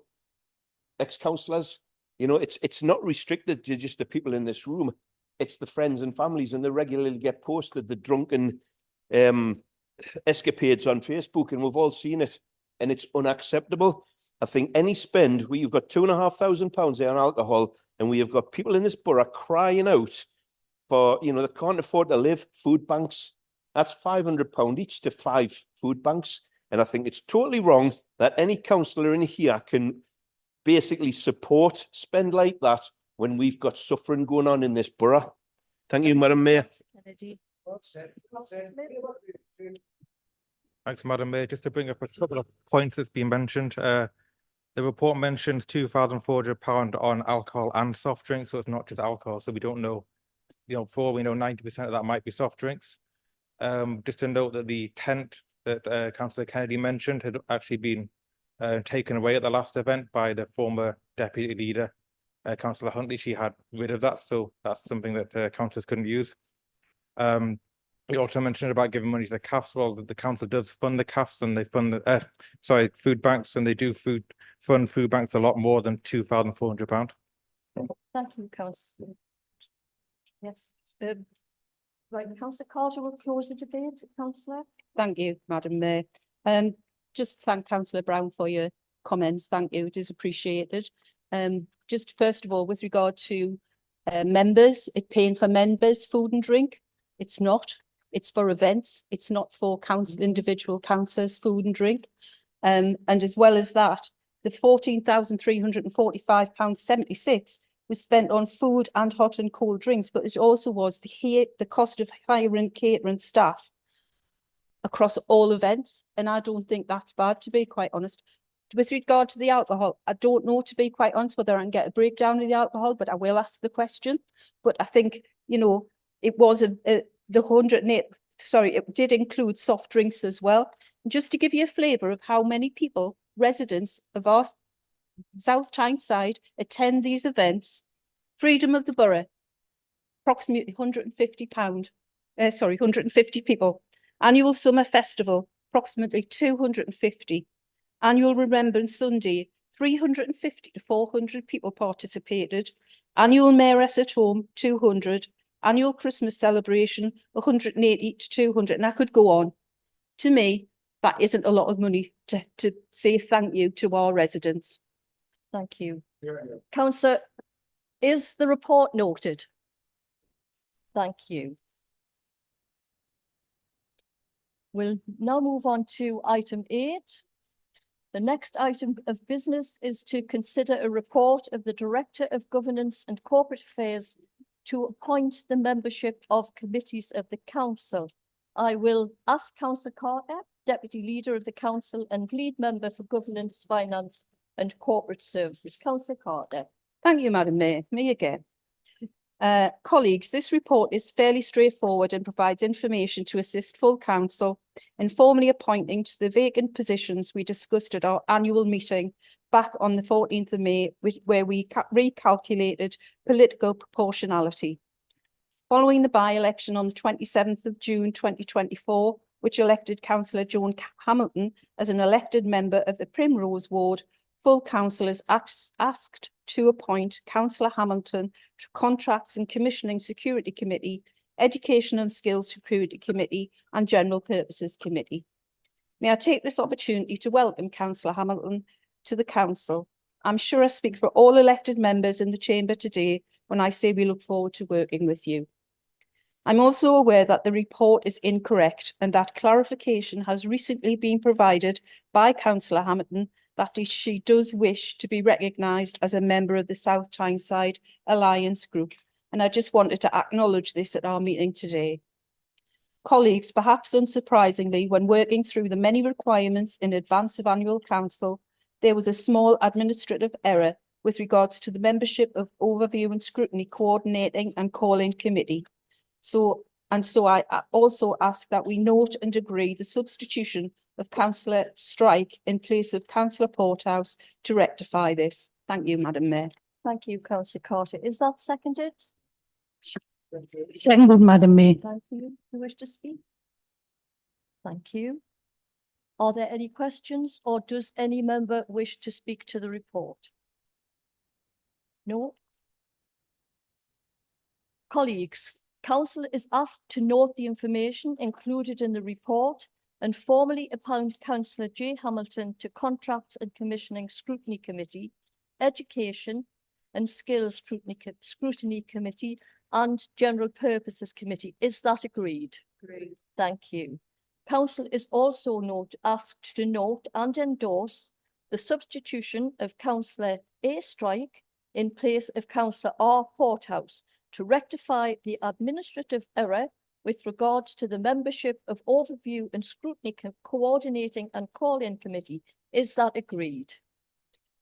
Thank you, colleagues. The next item of business is to consider a report of the Director of Public Health, which is an update regarding breastfeeding. I will ask Councillor Barclay, as lead member for Adults, Health and Independence, to move the report. Councillor Barclay. Thank you, Madam Mayor. The report provides an overview of the work to increase breastfeeding rates in South Tyneside and outlines the benefits of breastfeeding for mothers and babies, the current situation and challenges in South Tyneside, and the actions taken to improve breastfeeding support and awareness. Within the report, it shows how increasing breastfeeding rates contributes to the Council's vision of healthy and well residents who have the best start in life and live and age well. It also matches the priorities of the Best Start in Life Alliance. The report highlights the main initiatives and achievements of the breastfeeding work. Progress has been made in securing a dedicated health visitor to lead the UNICEF baby-friendly accreditation, developing a breastfeeding friendly scheme for venues such as Hebburn Central, appointing infant feeding leads, setting up a tongue tie assessment clinic, commissioning the Anya app, offering antenatal breastfeeding sessions and clinics, providing breastfeeding pumps, launching campaigns and promotional materials. Once materials are available, we will be working with our libraries and leisure venues to be breastfeeding friendly. The report identifies some issues and risks that need to be addressed, such as breastfeeding rates in South Tyneside, are still low, and that there is a need to collect more detailed data at ward level to target the most deprived areas. It is worth mentioning that since this report was written, full year data has become available, which shows that there has been an increase in the breastfeeding rate from 27% in 2022-23 to 34% in 2023-24. Other aspects to consider are the uncertainty of the funding beyond March 2025 and the challenge of engaging partners in the breastfeeding friendly scheme.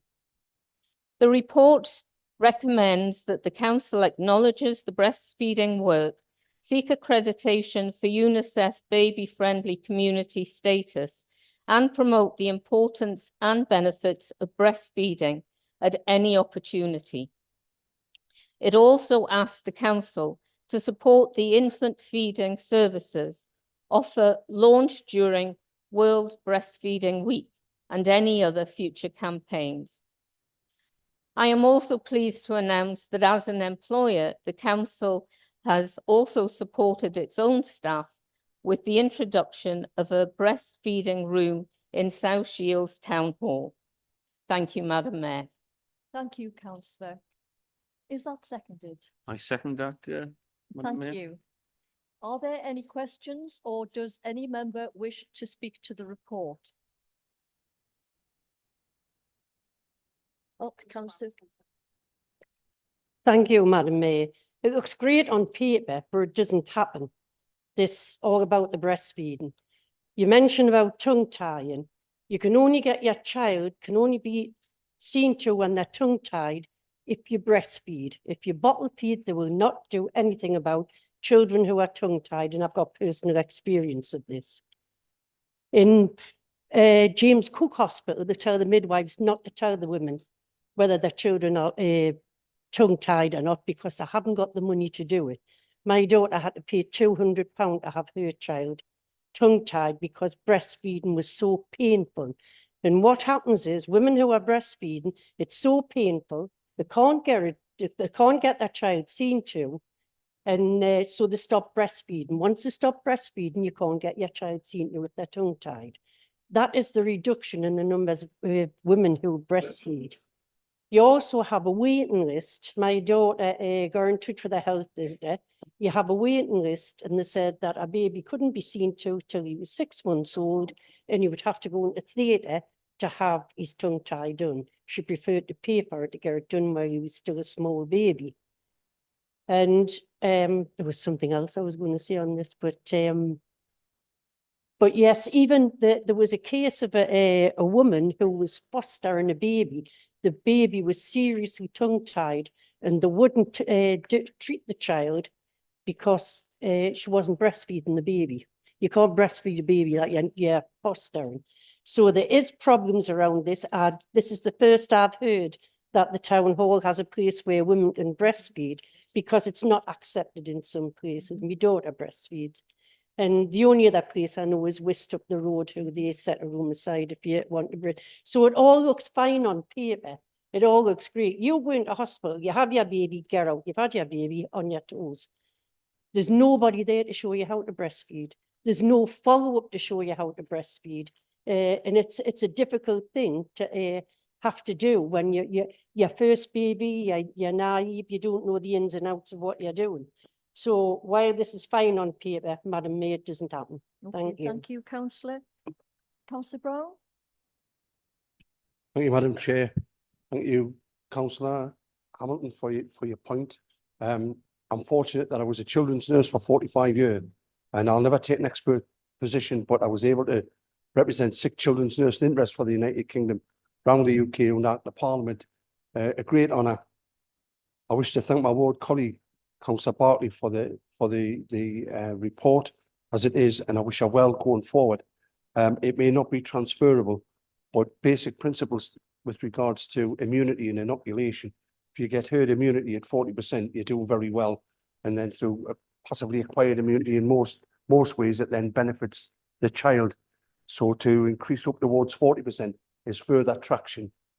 I won't labour the point, but after such a torrid 14 years where indices are shown and reflected by actuaries in terms of life expectation going back, let alone for the newborn, and they are defenceless, and we have communities that are defenceless, and we have communities across the borough where we need to have further input at a time of still austerity until it's turned around.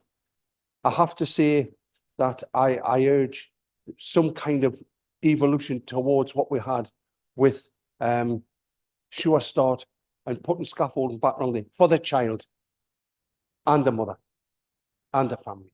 And it's commendable that the council are going to make allowance for mothers and their needs within this building. But for me, there's an elephant in the room. And the elephant in the room is, you know, no task force. It's almost militaristic. But the incoming government, top down, must address child poverty. And it begins in the womb. And I hope, whatever our divisions and our disagreements, that we do for children what we can throughout the borough, and that from the cradle to the grave and within the womb and antenatal, that we aspire to have the best services we can for children. Thank you very much. Thank you, Councillor. Councillor Davies? Thank you, Madam Mayor. Thank you, Councillor Barclay. I'm reflecting a little on my current lived experience. I've got a 4-month-old at home, currently being breastfed, and just like to start with a thought of breastfeeding. This is sort of taken out the UNESCO UN guidance. Breastfeeding is an investment in women, children, and the world. As is noted in the report, you're not investing in plastic or glass. You're not investing in an ultra-processed product. You're saving, for breastfeeding for 6 months, 153 kilograms of carbon. However, what this council also notes is the significant need for improvement. And the data points on 6 to 8 weeks, they are taken from NHS data. And, you know, what's not happening, as Councillor Hamilton notes quite rightly, is the follow-up care. And particularly with just mother and baby, it's very difficult to access weight clinics and continuing to access services and describe how you're feeding your children. What I also welcome in the report is the establishment of milk banks here in the northeast. Currently, our closest is in Halifax, and that's 90 miles away, or Glasgow, 130. And donated milk from Councillor Brown's experience and my own, my wife as a children's nurse, is really important for babies in NICU and SCIBU, making sure that they grow up to have a healthy gut biome. Now, a little bit more on my lived experience. Here at the Word, with a toddler in tow, it is a lovely challenge. The feeding space is on the top floor.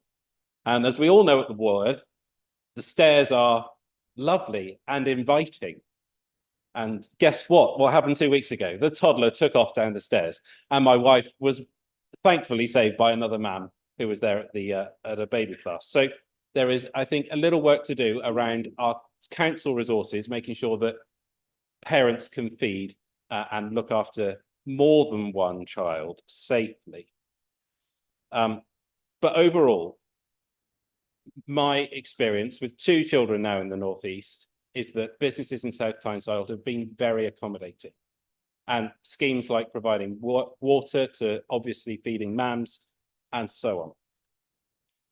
But as Councillor Hamilton points out, and I was going to reference my own ward in Biddick Hall with our family hub, and the same in Primrose, access to family hubs and infant feeding support, family feeding support, in this report, it notes is in higher areas of economic activity. And we need to make sure that we are diversifying that resource to areas of the greatest need, as noted in this report, of higher deprivation. So I welcome the opportunity to talk about that further and welcome it into Biddick Hall. And then lastly, as Councillor Brown points out, we need to make sure that we can continue feeding when mothers return to work. Here at South Tyneside, we've got the feeding room.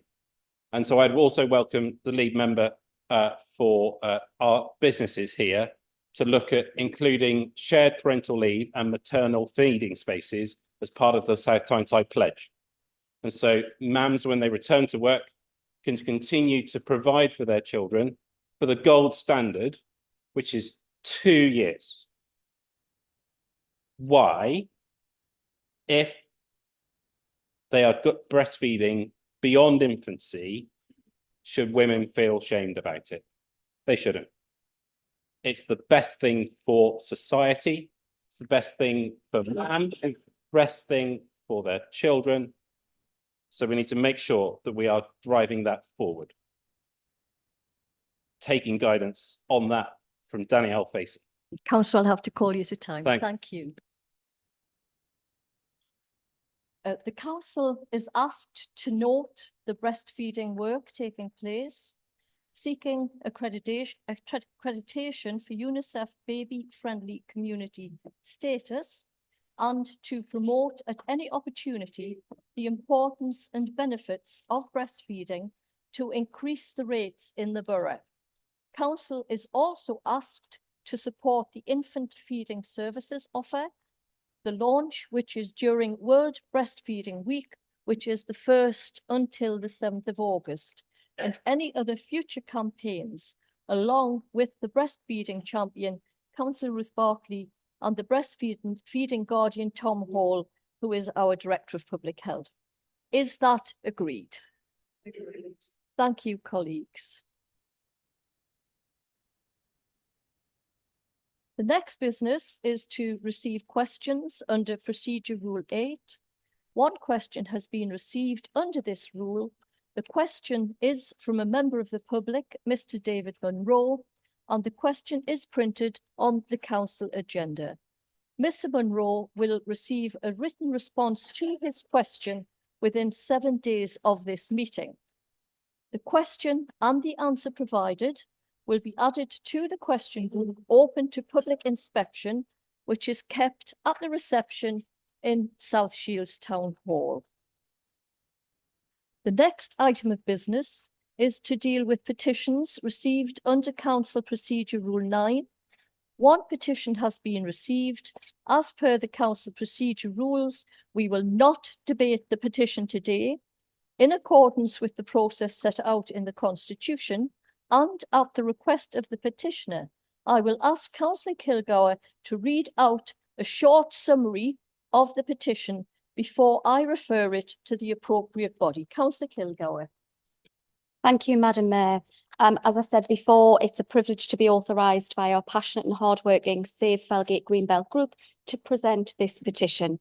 There's no physical presentation, Madam Mayor, as you're aware. The petition is calling on South Tyneside Council to save the Greenbelt land, South Felgate housing development.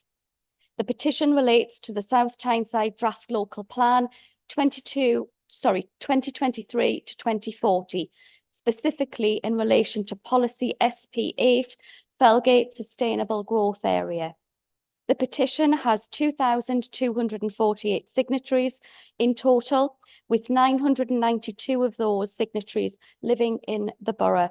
And unlike some colleagues, I actually would like and welcome anyone to sign that petition. Thank you. Thank you, Councillor. No, sorry, there's no debate. Yeah. Colleagues, there were no petitions presented to the meetings of the Borough Council held in January or February. Oh, thank you, Councillor Kilgour. In accordance with standing orders, the petition stands referred to the Director of Place Strategy as the appropriate body for further consideration. Thank you. Now, colleagues, there were no petitions presented to the meeting of the Borough Council held in January or February, and therefore no updates to report from appropriate bodies. The next item of business is to receive motions under Council Procedure Rule 10. There are 2 motions to be considered under Rule 10 today. I will explain the procedure for motions. I will ask the proposer of the motion to move the motion, and he or she may speak for up to 5 minutes. I will then ask whether the motion is seconded. The seconder may speak for up to 3 minutes or reserve the right to speak later in the debate. The motion will then be open to debate by members who may each speak for up to 3 minutes and may move amendments. Any amendment must be relevant to the motion. Only one amendment will be moved and discussed at any one time. If the motion is not carried, other amendments to the original motion may be moved. If an amendment is carried, the motion as amended takes the place of the original motion and becomes the substantive motion, to which any further amendments are moved. Motion 1 has been submitted by Councillors Francis, Guy, Curtis, Stonehouse, Yare, Ford, Davies and Herbert. Councillor Francis, please present your motion. Thank you, Madam Mayor. And I'm going to start by reminiscing a little, if I can. 5 years ago, I was a newly elected councillor, so green in more ways than one. And in one of the first meetings that I had attended, which was 5 years ago this month, I presented the motion calling on the council to declare a climate emergency. And I would like to pay tribute to Councillor Curtis, who at that time was an activist and campaigner, and is obviously now a councillor, but she did a lot of work helping me in the background preparing that motion. And it's been great to see the focus on the climate emergency in South Tyneside since then. And let's be clear, the climate emergency is still an emergency. It's still urgent. In fact, it's more urgent than ever. For years, it's been said that a 1.5 degree increase on pre-industrial temperatures is the tipping point where there's no turning back. And after that, there's runaway climate change. And increasingly, it looks like we risk exceeding that figure. We all know about global warming.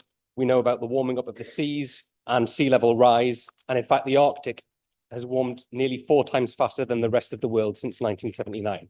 But it's not just global warming, it's also other forms of climate change. And so we've had the wettest 18 months in the UK ever, and that affects agricultural yield, which of course has implications for food security. Now, members will have prepared, I'm sure, and will have read the motion and it's in front of them, so I'm not planning to read every single word out loud, but for the benefit of the members of the public, I'll summarise. Urgent action is required to mitigate the effects of climate change and transition to a sustainable low-carbon economy. The Committee on Climate Change has found that supporting a local approach for delivering net zero by 2050 would be at half the cost of a national approach and would deliver 3 times the financial returns to our communities. A fair transition to a local net zero economy can enhance prosperity and well-being across all areas of our community, ensuring inclusivity in the transition to a sustainable future. But 67% of councils are not confident in hitting their net zero targets.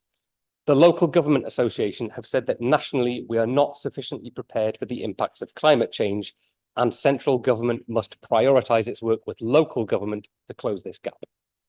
This motion is about the impediments to local action because more than half of the emission cuts in the UK require a local place-based action. Local action is cheaper and better for local economies. According to UK 100, the quickest, cheapest and fairest route is through local authorities. This motion builds on the consensus across local government, NGOs, UK 100, Climate Emergency UK, the Committee on Climate Change and the Local Government Association. All agree that the current funding and regulatory framework is failing. Money is wasted on preparing bids, money is wasted because government rules keep changing and timescales were unrealistic, and sometimes money actually ended up being returned to the government. So the question is, what should the relationship between national government and local government look like, specifically around climate action?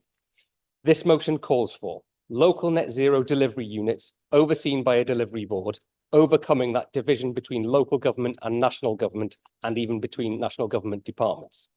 It calls for a transparent reporting framework so that we all know what success looks like and what progress we're making. And it calls for a just transition plan that ensures climate action and adaptation strategies are closely aligned with social outcomes, with a continued focus on addressing the needs of the most vulnerable members of our community. Councillor, can I remind you, you have One more 1 minute sentence, left. one more please. sentence. Finally, a statutory duty, plus the funding from national government so that climate action becomes core to what we do and not just a nice to have. I move the motion. Thank you, Councillor Francis. Is the motion seconded? Do you wish to speak for 3 minutes or reserve the right to speak? Right, thank you. The motion is now open to debate by members. Do any members wish to ask a question, speak, or move an amendment? Madam Chair, Madam Mayor, I'll move an amendment, please. Thank you. Go ahead, Councillor. Yeah, and do I have the right to speak after it as well? Yes. Okay, thank you.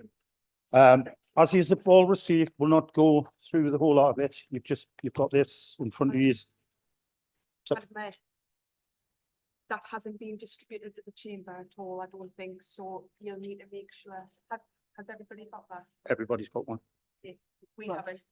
Do we haven't? Do you want one? Yes, you've got it.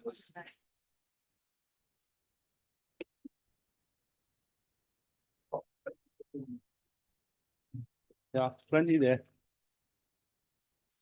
Right, sorry. Sorry about that. Councillor, continue. Just, Madam Mayor, just because it wasn't circulated in advance of the meeting via email, and it's obviously just been placed on chairs, you'll have to make sure that you read out all of the different amendments that you're proposing, or make sure everybody in the. I'll read out all the recommendations, yeah. You understand. Yes, go ahead, Go ahead. Councillor. Right, thank you. First of all, on the motion, second paragraph down, we note that last year South Tyneside exceeded its emission targets, reducing emissions by 30% since 2018. As such, and then we'll cross that out, and we go down to the fourth paragraph. We are currently in the proceeds of updating Sustainable South Tyneside strategy to reflect our achievements in the sector and offer, and we recognise that. Go down to the bottom where it says South Tyneside Council resolve. The council will continue in its work with UK 100. We joined as council in 2021. The local authority has generated 2% emissions, but the influence of 33%, and the UK 100 has helped us as a council galvanise these connections to lobby for a wider commitment to net zero. The reporting mechanism of the UK 100 also offers another level of accountability for us as a local authority to ensure we are hitting our targets of net zero. Collaboration with other local authorities is a tenet of commitment to the UK 100, and we also are an active participant in the local energy advice demonstrator. However, we feel calling on all parties to make this link any stronger would be likely to infringe an individualism item of each council. So we are aiming to maintain a collaborative, not increase it. Go down to the next item. On the bottom of that paragraph, the leader of the council writes to the Secretary of State for Net Zero to celebrate everything we have done in this field and request they visit the borough and highlight our initiative in green projects. And you go down to the bottom of the page and it's got target emissions. We as a council are committed to supporting central government in their efforts to develop powers and make the transition of the green energy localised one. That's it, Madam Mayor. Thank you. Thank you. Thank you, Councillor Gibson. Is the amendment seconded? Thank you. Thank you, Councillor Milling. Do any members wish to ask a question or speak on the amendment? Councillor Davies? Point of order, can I just raise an amendment to this? Yes. Not raised as being, you can only deal with one amendment at a time, so. Oh, yes, we'll go through the there is process of just whether one this is amendment. agreed with them. Yes, sorry. Who's? Councillor Francis? Thank you, Madam Mayor. Firstly, the amendment as printed is rather unclear because it says that it's proposed by Councillor David Francis, which it isn't, definitely not. Secondly, we're more than happy as a council to lobby national government, or at least we have been over the last 5 years. And I can't help wondering what's changed, maybe since May this year. The amendment itself seeks to remove the line, "We note the results of a recent LGA survey suggesting that 67% of councils are not confident in hitting their net zero targets." And I would just say that taking out a fact does not stop it being true. Further on, the LGA states nationally we are not sufficiently prepared for the impacts of climate change, and central government must prioritise its work with local government to close this gap. That's the Local Government Association, which, as we know, is comprised of elected members from across the country from all political backgrounds. It's them saying that, it's not just me saying that. So if we water that down, we are going against what they all agree. Moving on, second page. What we're taking out, or what's being proposed to be taken out, is lobby government to empower councils to deliver local carbonisation, transform the funding and regulatory landscape, enabling councils, local private sector and communities to accelerate delivery of a green transition.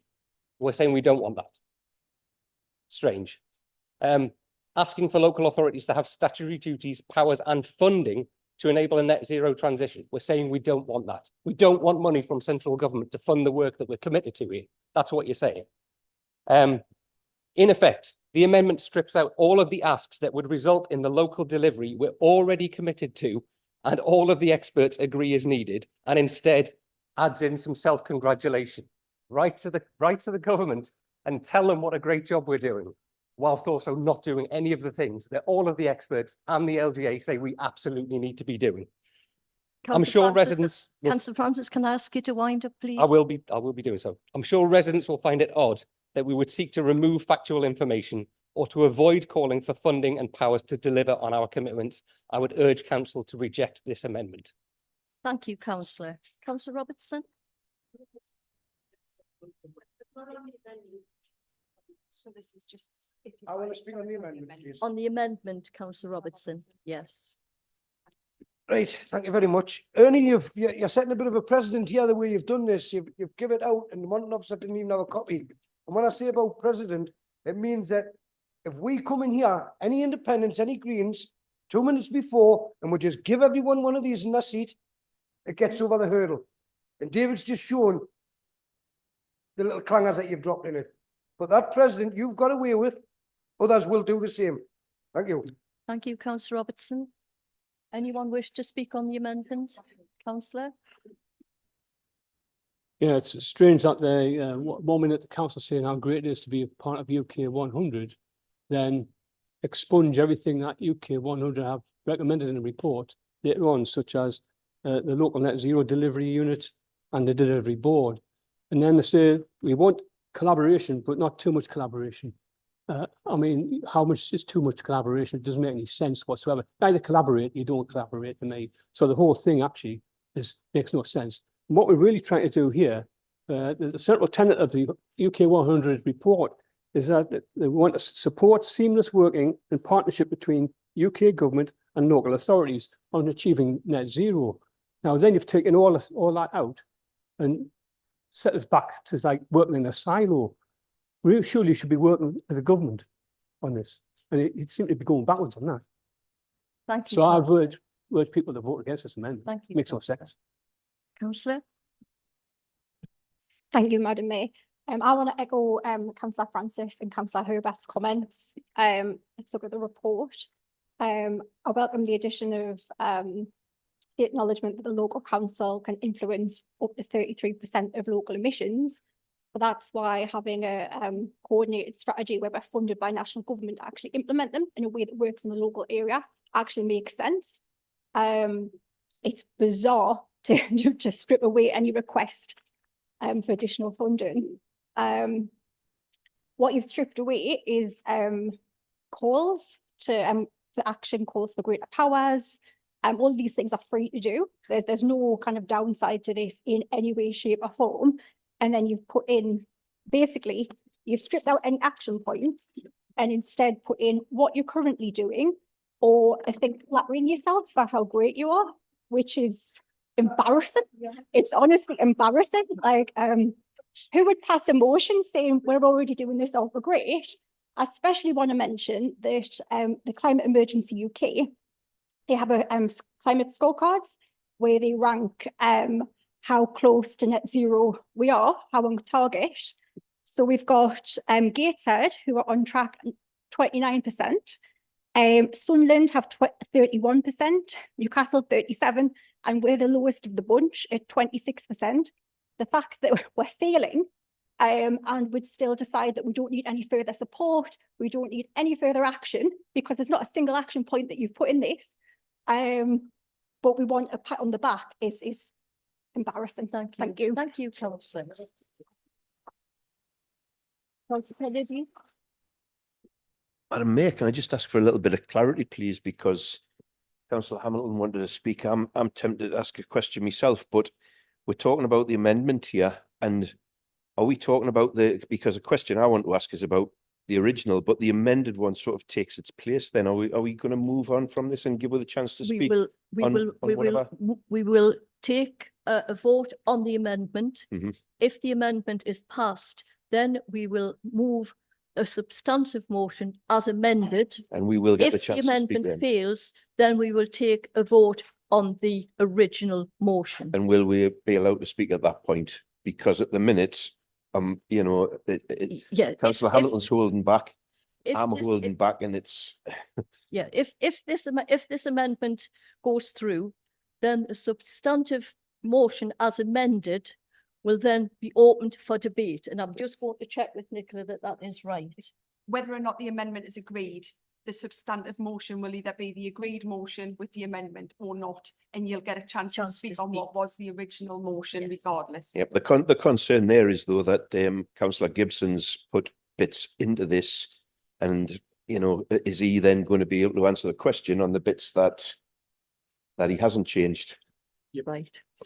Well, we'll come to that when we come to that. Thank you, Madam Mayor. Councillor Kennedy.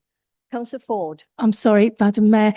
Just to clarify, apologies. My understanding is that when an emotion, if after the amendment is voted on, if it is carried, the motion becomes the amended motion. So there is no, you can't then start debating the content of the original proposed motion. So I would advise that councillors are clear that if they have points about the content of the original motion that will be removed by this amendment, they make them now. No, sorry, Councillor Robertson, I'm going to answer Councillor Ford. There's a council procedure rule that hasn't been followed. You have to allow them to raise what. Right. Is there a council procedure that hasn't been followed, Councillor Robertson? I haven't got the page number, I haven't got the paragraph, but I'll just say, come on, ask someone, officer, is this amendment acceptable under the Constitution the way it's been butchered? I don't know the answer. Come on, ask someone, The officer. answer is yes. I can yes. answer that. Yes, it has been. Thank you. Yes, it is appropriate. So we will now ask if there's no more speakers. Councillor. Or Councillor Dean, and then. What do they want to speak on? I'm going to have to. Looking at the new amendment there, I'd just like to say, I like to support what the members actually indicating in his amendment regarding our schools. Not only are we building solar panels on site, but we are using these developments to provide necessary skills for our young people. We are setting up training courses in collaboration with Equinor to train our residents to work in the new green energy developments. We are also relocating South Tyneside College to a newer, greener site in South Shields Town Centre. Right, thank you. Thank you, Councillor. Councillor Smith? Thanks, Madam Mayor. Just based on what we've been saying, I just wanted to, I think it's worth highlighting that not only is this council investing in green energy, but we're also one of the only local authorities to declare a climate emergency on all three levels, that being net zero, ocean recovery, and the ecological emergency. And just also noting that the Stronger Shores project is helping to draw attention to ways in which our coastline can be better managed. So I think the there's no one better equipped to manage the coastline really than this Labour Council. Thank you, Councillor. Councillor Clare? Chair, to be perfectly honest, I see nothing wrong in celebrating what we've already done as an authority and recognising that we are moving the green agenda forward and working in collaboration with the new government as well, because obviously we've got a new government now in power that has a radical green agenda too, and they have taken some criticism for moving in that direction too quickly. But of course, like everything else, it does come as a price. I think the Chancellor of the Exchequer has already said that, yes, it is one of their priorities. Nevertheless, it has to be affordable as well. And, we have to ensure that, it is acceptable to the public. And I think if we look at the bottom, it more or less turns around and says that we as a council are committed to supporting central government in their efforts to devolve powers and make the transition to green energy a localised one. There's nothing wrong with having a localised green policy working in collaboration with central government. And to draw comparisons with some of the neighbouring authorities, I think it's difficult to draw a like-for-like distinction. You have different metropolitan boroughs and different sizes. So some of our neighbouring authorities such as Newcastle, Gateshead and Sunderland have different challenges. But I think we're doing extremely well as an authority. And I think we have introduced a considerable number of green initiatives that we should be proud of. But as usual, there's still more to do. Thank you, Councillor. Councillor Dixon? Yeah, thanks, Madam Mayor. Just a couple of comments, actually. I think, not on.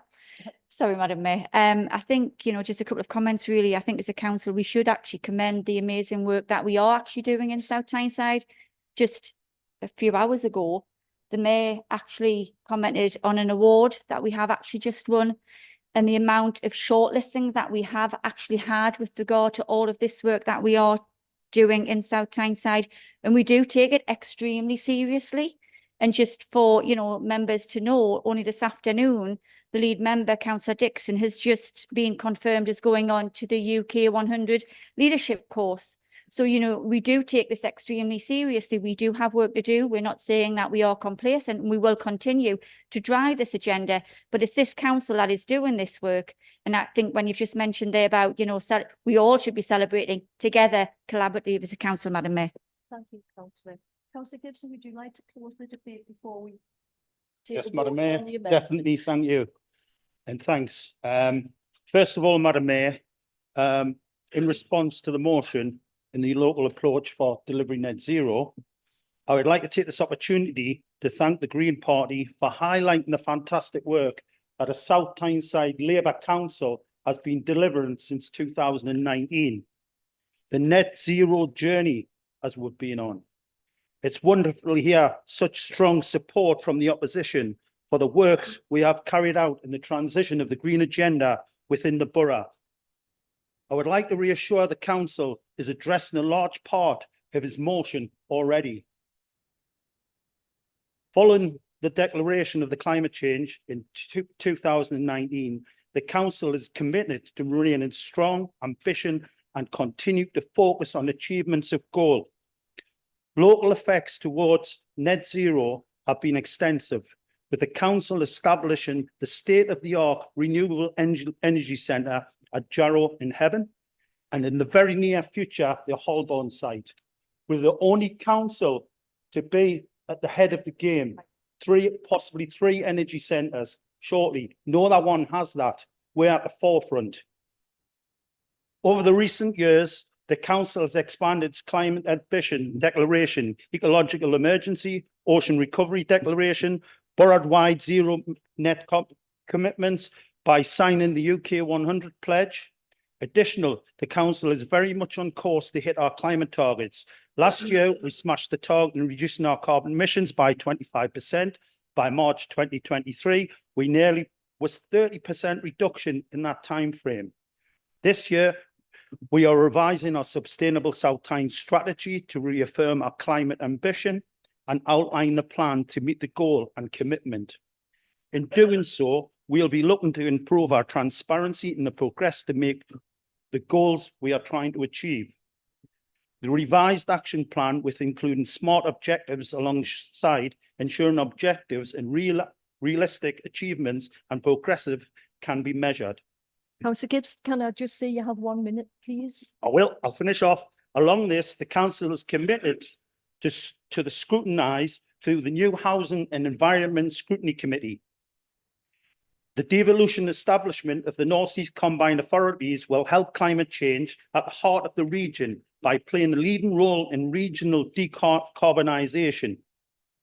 But if I've only got a couple of minutes, I'll finish off.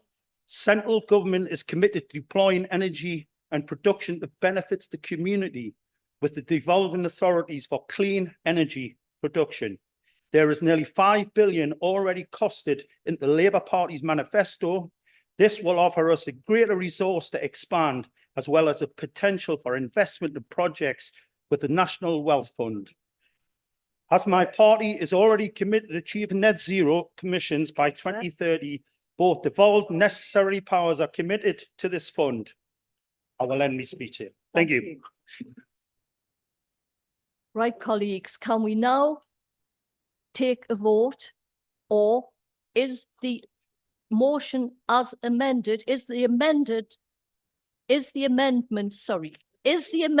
agreed? No. Point of information, please, Madam Mayor. I'm just not happy with the way that this is being conducted. I asked if we were able to speak. Now, we've been told that we now have to accept the amended motion, but if that's the case, we should still be able to debate it. No, you'll be able, Councillor, please, you will be able, we are now going to vote on the amendment that we have debated. If the motion is, if the amendment is carried, then we will then debate on the substantive motion as amended. So you will then get an opportunity to be able to speak, but it will be an amended, as amended. If it isn't carried, then the motion will be as Councillor Francis has said. Okay. Thank you, Madam Mayor. So the is the amendment agreed? Right.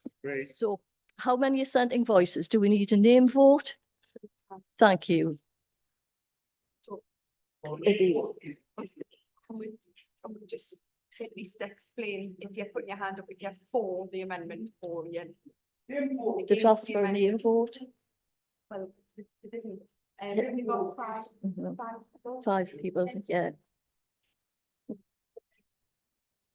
Okay, so this is on the amendment as presented by Councillor Gibson.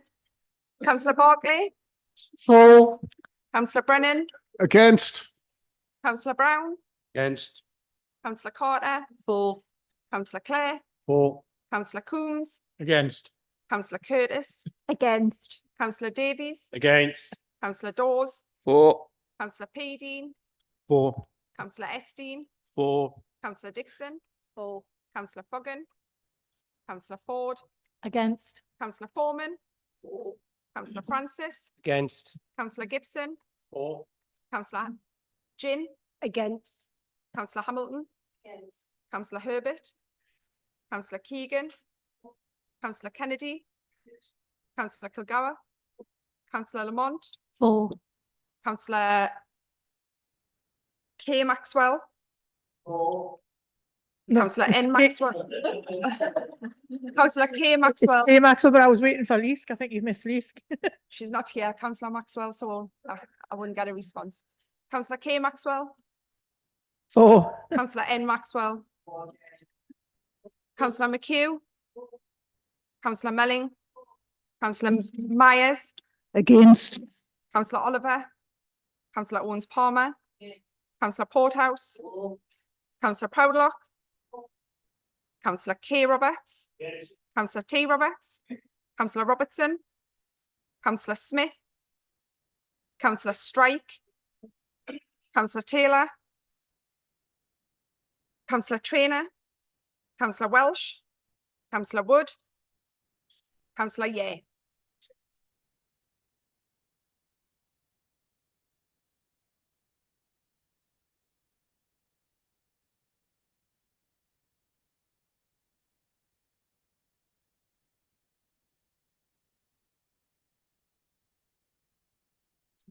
23-20. So the amendments being carried with 23 votes for and 23. Right. Colleagues, can I tell you that Councillor Gibson's amendment has been carried? 23 votes to 20. So we've had two officers, so I think it'll be two officers have checked it. Okay, gentlemen. Therefore, the motion as amended takes the place of Councillor Francis' original motion. This is now the substantive motion to which any further amendments are moved. This. Right. Right. We're 8:45, colleagues, and the council meeting has to finish at 9. So I'm conscious of the time and that we still have important business to get through today. Unless the meeting agrees otherwise, where 3 hours have elapsed since the commencement of the meeting will automatically end in accordance with Rule 24.4, unless we agree otherwise. Therefore, colleagues, can I move that the meeting of the council continues beyond 3 hours in duration this evening? Is that Agreed. motion seconded? Seconded, Madam Mayor. Yes, we really must try and get through the business this evening. Thank you, colleagues. Councillor. So now we're back. So, right. So do any other members wish to ask a question, speak, or move another amendment on the amended motion? Councillor Hamilton. Thank you, Madam Mayor, at last. I'm coming at this from a completely different angle, and I know it's not going to be well received, but climate change to me is spring, summer, autumn, winter. And I'm a firm believer that Mother Nature adapts and changes to look after herself. We'll have one Icelandic eruption, which would provide enough carbon dioxide, what we could produce in 50 years. And I would want a full cost analysis and report on how it will deliver 3 times the financial return to the community. How will infrastructure cope with pushing the EV drive? How will they implement the required infrastructure for all homes to be EV compliant? You have blocks of flats, houses set back from main roads. How will this be navigated? Will industry be grouped under the same umbrella, and what would be the cost of this? Buses, commercial vehicles, will these be replaced by carbon neutral vehicles? And just a note of contact, every single act the UK has done to reduce its carbon footprint is negated instantly by the likes of China and India. China in particular building hundreds of coal-fired power stations a year. The UK accounts for 1.1% of global emissions, but is one of the highest taxed nations for this. Everything that people own and use comes from fossil fuels, from the clothes on your back to the phone you have in your pocket. The EV pipe dream has a huge carbon footprint, from mining of rare metals to the power needed to charge them. Electricity cannot simply be created from nothing. It needs a source, and EVs have a significantly higher carbon footprint than internal combustion in their creation. Factories required to build them, and they need charging daily. What will the drain on the grid be with a completely electrified UK? Another note is that the replacement cost of EV battery can run into tens of thousands. I would like to see a full implementation report, a full cost analysis, projections with data on how it will deliver the financial returns that the Greens are claiming. Air reports which show the borough's air quality has deteriorated or not over the last decades.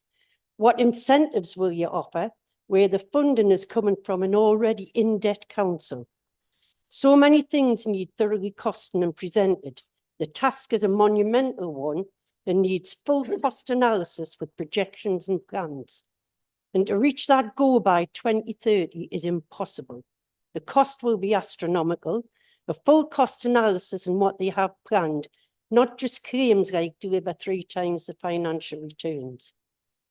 With all that's required to mine and process minerals, often children doing the work, from giant diesel trucks to fossil fuel powered refineries, EV battery production has a significant carbon imprint. As a result, building an electric vehicle does more damage to the climate than building a petrol car does. It's a guilt trip on our country to get people to use electric vehicles or to usher in covert taxes on people that don't, while it significantly does more damage to the environment. They are also— Councillor Hamilton, can I ask you to wind up, I will please? do. Also exceptionally dangerous if they catch fire, which many have or have been shielded from public scrutiny. People will not stand for this in an already deprived town. There are far more pressing and important things need to be addressed firstly. And just to put it into perspective, Madam Mayor, Kim Kardashian flew from LA to France for to buy a cheesecake from a hotel that she liked. Well, we are told to eat insects and drink from paper straws. It's the elitists that need talking to, not us. So with that, Madam Mayor, until further info is provided, I oppose the motion. Thank you, Councillor. Councillor Kennedy? Thank you, Madam Mayor. I'll keep this quick, but Point of information.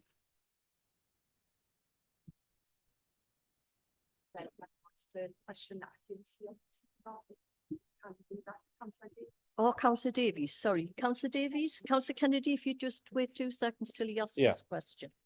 We spoke a lot about the EV life cycle there through that comment.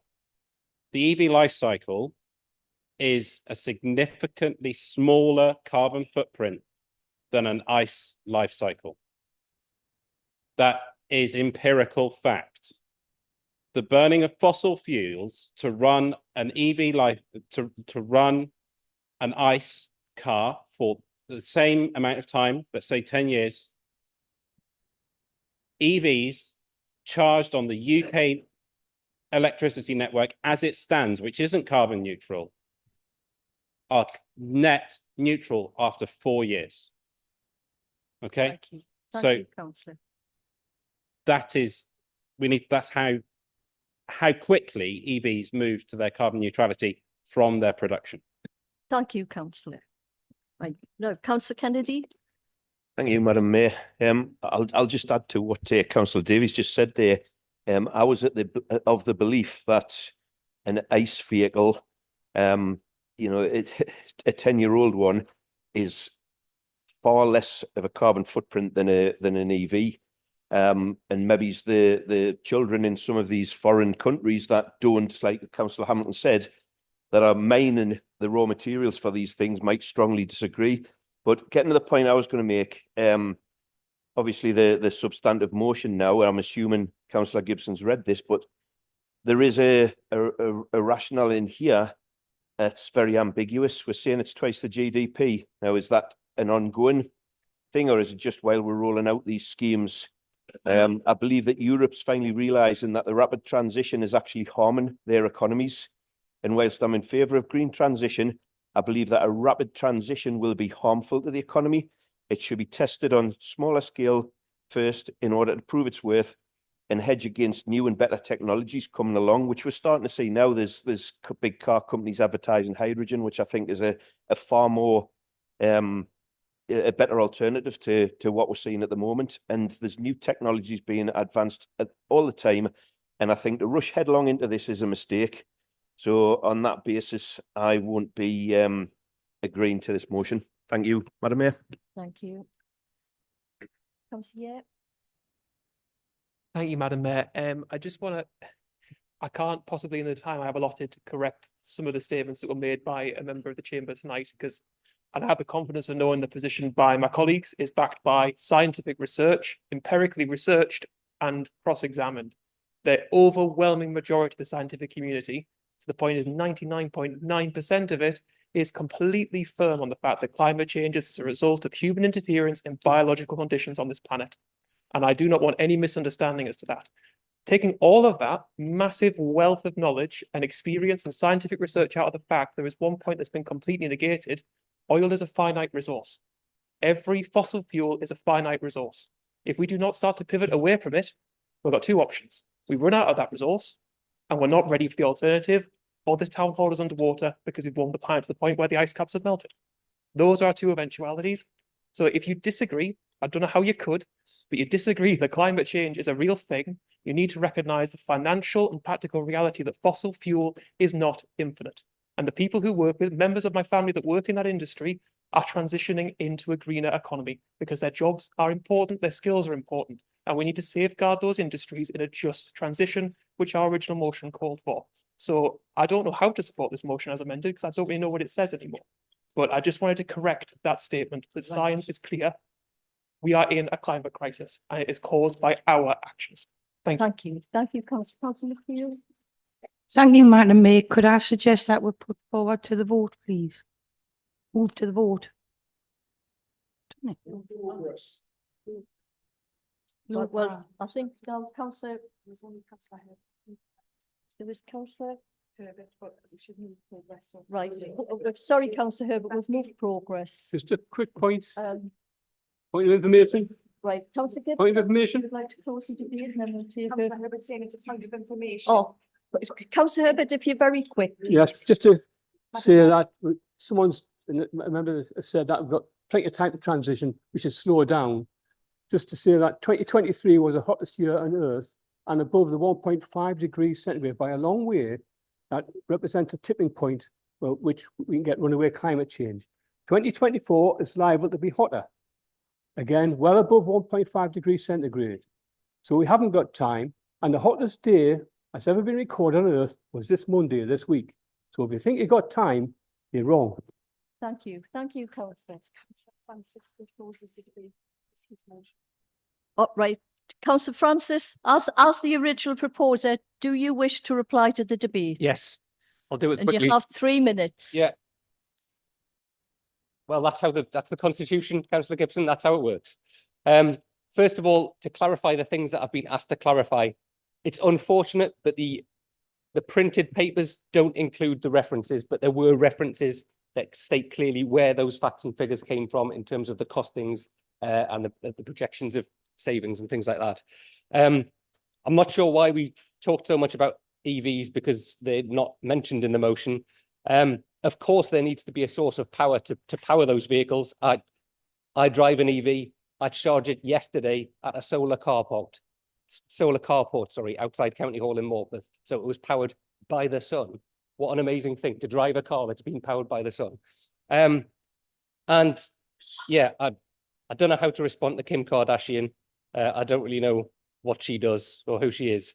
But I would mention that when I was a child, I saw a petrol car catch fire when I was about 3 or 4 years old, and that's been happening for an awfully long time too. Of course, new technologies would have to be part of it. That's kind of what we're saying. And you know, just to go back to the things that were questioned in terms of the stats that were mentioned, they're not my stats. The attribution which was referenced in the original text but missing from the papers, Dale Vince, Local Government Association, Committee on Climate Change. These are people that are experts in this. I know far more than I do, certainly, and clearly far more than some other people in this chamber do. Thank you. Francis, you have 1 minute left. Oh, sorry, you've finished. Thank you. So can we now, is the motion as amended agreed? Agreed? Right. So there was a dissenting voice. So Is there- just have a show of hands? Right. Can we have, there is a dissenting voice. Can we have a show of hands, please? We need 5 people. 5 people, please. Councillor Robertson. This isn't feasible.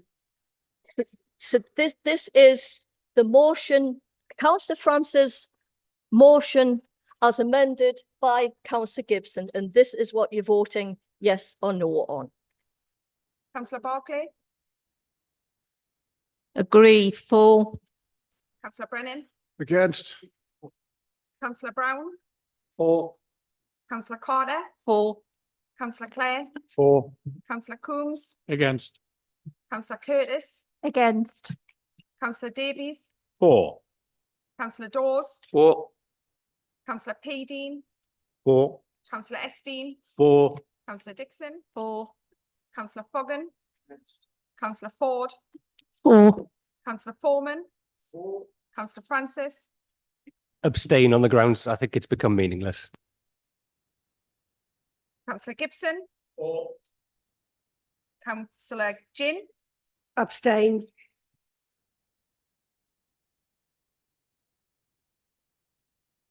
can somebody just knock the phone off so I can hear, please? Councillor Hamilton, Against. Councillor Herbert, Yes. Councillor Keegan, Councillor Kennedy, Councillor Kilgour, Councillor Lamont, Councillor K Maxwell, 4. Councillor N Maxwell, Councillor McHugh, Councillor Melling, Councillor Myers, I'm sorry, Myers. Myers, Against. Councillor Oliver, Councillor Owens Palmer, Councillor Porthouse, Councillor Proudlock, Councillor K Roberts, Yes. Councillor T Roberts, Councillor Robertson, Councillor Smith, Councillor Strike, Councillor Taylor, Councillor Trainer, Councillor Welsh, Councillor Wood, Councillor Yeh.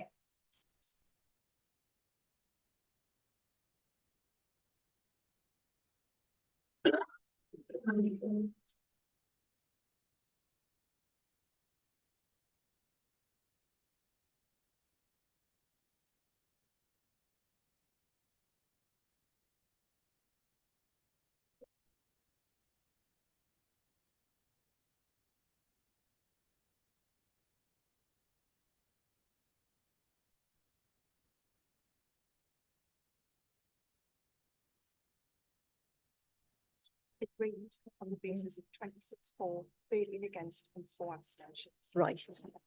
Colleagues, can I tell you that the motion as amended has been agreed, 26 for, 13 against and 4 abstentions. So thank you. Can we now move on, please, to motion 2? And this has been submitted by Councillors Gibson, Carter, Porthouse, Melling, McCabe and McHugh. Councillor Gibson, please present your motion. Madam Mayor, can I reserve the right to speak to the motion as well, or can I speak to the motion, move the motion, then speak about it? For quickness? Yes.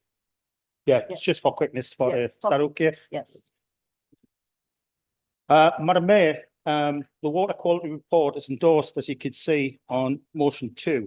In January 2022, the council declared an ocean recovery declaration for the motion of the ocean. For many years, we have seen deterioration of our ocean.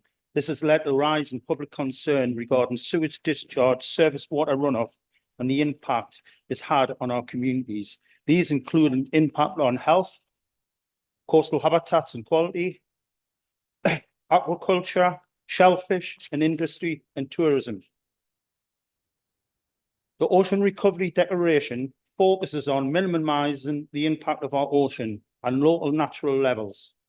And South Tyneside Council has been working hard and collaborative to raise these concerns with the responsibility for water quality. The local government coastal special interest group, the Coastal Sea, carried out a coastal water quality survey and it published its findings in February 2024. The council to resolve and endorse the findings by the report. asking that the leader of the council and the lead member of climate change write to the Prime Minister and the Secretary of State for Department of Environment and Rural Affairs, outlining South Tyneside Council's endorsement of the recommendations made by the Coastal Quality Survey report commissioned by the LGA Coastal SIG, including with a letter asks for government, calling for an independent water review on companies with self-monitoring, calls for a dedicated coastal minister, requests the presence of the Environmental Agency and DEFRA represent LGA Coastal SIG meetings to address the gaps for coastal water qualities and its responsibility, call for the Environmental Agency to be properly resourced and deal with the increased issues related to coastal quality. The request for the existing water quality testing extended past the bathing water season, extended past to be carried out in coastal waters and review the existing pollution risk forecast. The council to resolve the leader and the chief executive of the council to write to the elected mayor of the North East, Kim McGuinness, and her cabinet outlining South Tyneside Council endorsement and recommendations made in the Coastal Quality Report Survey commissioned by the LG Coastal SIG. Thank you. Could I say a little bit about it and that would be the end, or do you just want the motion moved? We'll move the motion, then you have the right to close. Okay, thank you. Is the motion seconded? Seconded, Madam Mayor, and I reserve the right to Thank speak you. later. Thank you, Councillor Clark. The motion is now open to debate by members. Do any members wish to ask a question, speak, or move an amendment? Councillor? I have an amendment, please. Amendment, yes. As it's been shared out today. Thank you, Madam Mayor. Thank you, Councillor Gibson, for working with Coastal SIG. I've read this and I've also read the SIG report. However, the health of our rivers and our seas is still deteriorating due to the failure of water companies as well as the pollution caused by pesticides, herbicides and plastics. I would like, therefore, to add 3 amendments to this, please. 1, that we call for the water companies to be brought into public ownership to serve the people and the planet and not the shareholders. 2, to ban the use of herbicides and pesticides in all environments other than farming, and to fully support farmers to transition to organic farming which presently stands at 3% of farming land. 3, to halt the production of any further single-use plastic containers where alternatives are already available on the market, and to continue this as new products become readily available in non-plastic forms. Thank you, Madam Mayor. Thank you. Does anyone wish to speak? Councillor Melling. Is the amendment seconded? Oh, sorry, is the amendment seconded? Yep, seconded. Councillor Curtis. Councillor Curtis.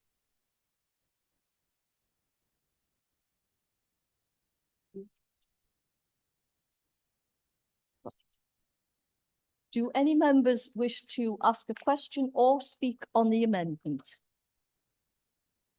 No? Oh, Councillor Francis? Very Councillor briefly, Davies. just in case I missed the opportunity otherwise, whether or not the amendment's passed, I would like to formally have it noted that I'm requesting that the Coastal SIG considers those measures anyway and discusses them and their merit going forward. Madam Mayor, can I add? Councillor Francis? Yeah, not yet. Not yet. Councillor Davies, I think, wants to comment on the. Yes, Councillor Davies? I cannot support this motion as it stands. It doesn't go far enough. What we aren't addressing at the point is in this motion, as amended, is ocean habitat. There's been a significant degradation and we're not supporting any rewilding schemes. Thank you, Councillor.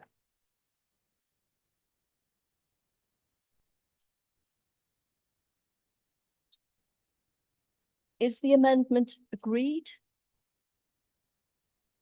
No. The dissenting voice. Dissenting voice? Show of hands, please. for the amendment? Councillor Gin's amendment. Do you want me to conduct it? Yes, please. Members, if you could just raise your hand when I ask you whether you were for, against or abstaining from the amendment that's been presented by Councillor Gin. So are you for the amendment?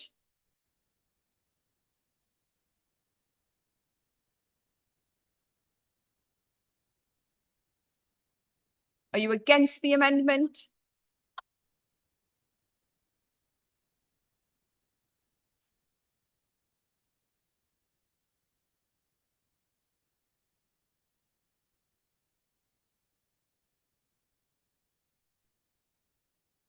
And are you abstaining from the vote? Councillor Robertson. Oh, I got 4 there. Sorry. Who's abstaining? Yeah.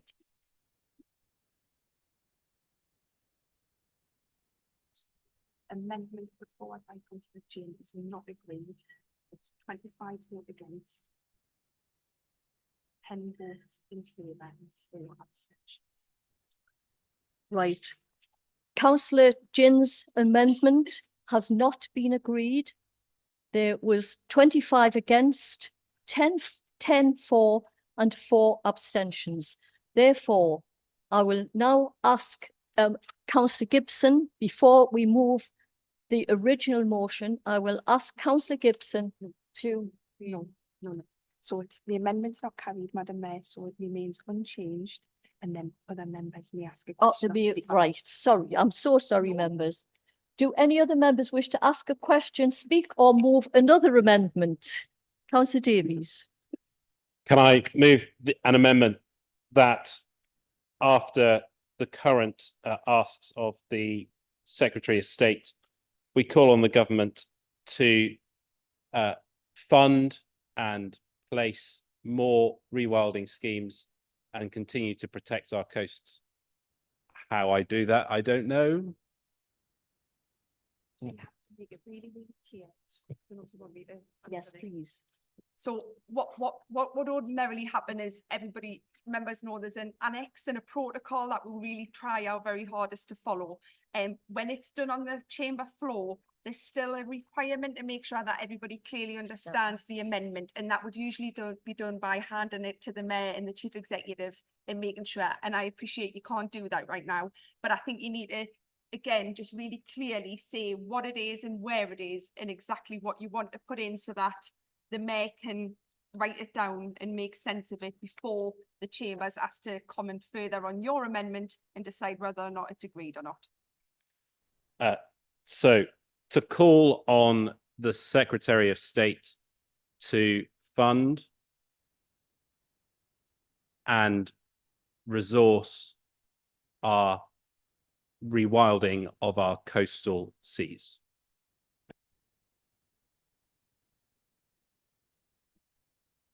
Seas. Thank you, Councillor.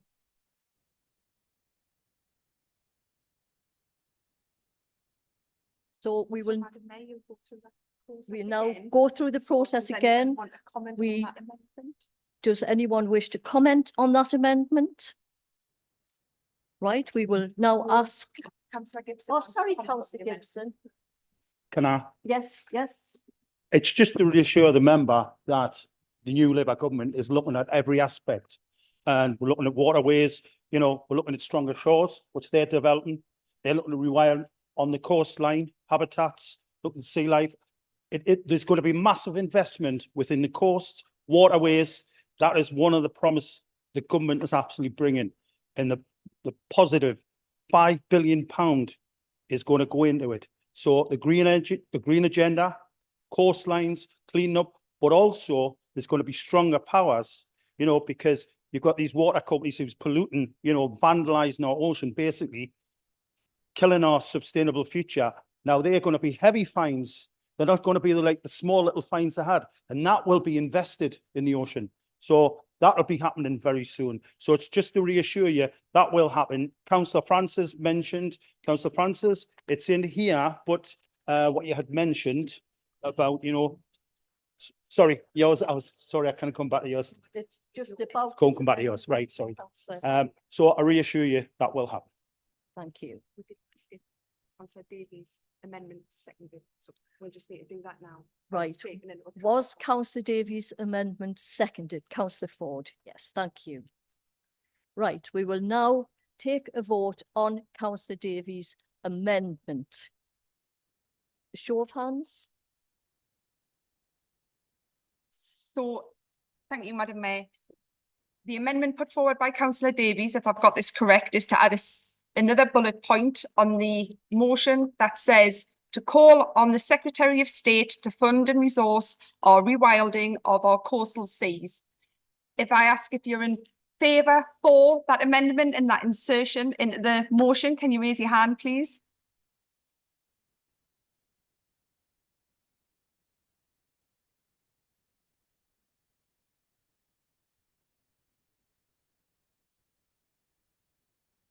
If you're against that being inserted into the amendment?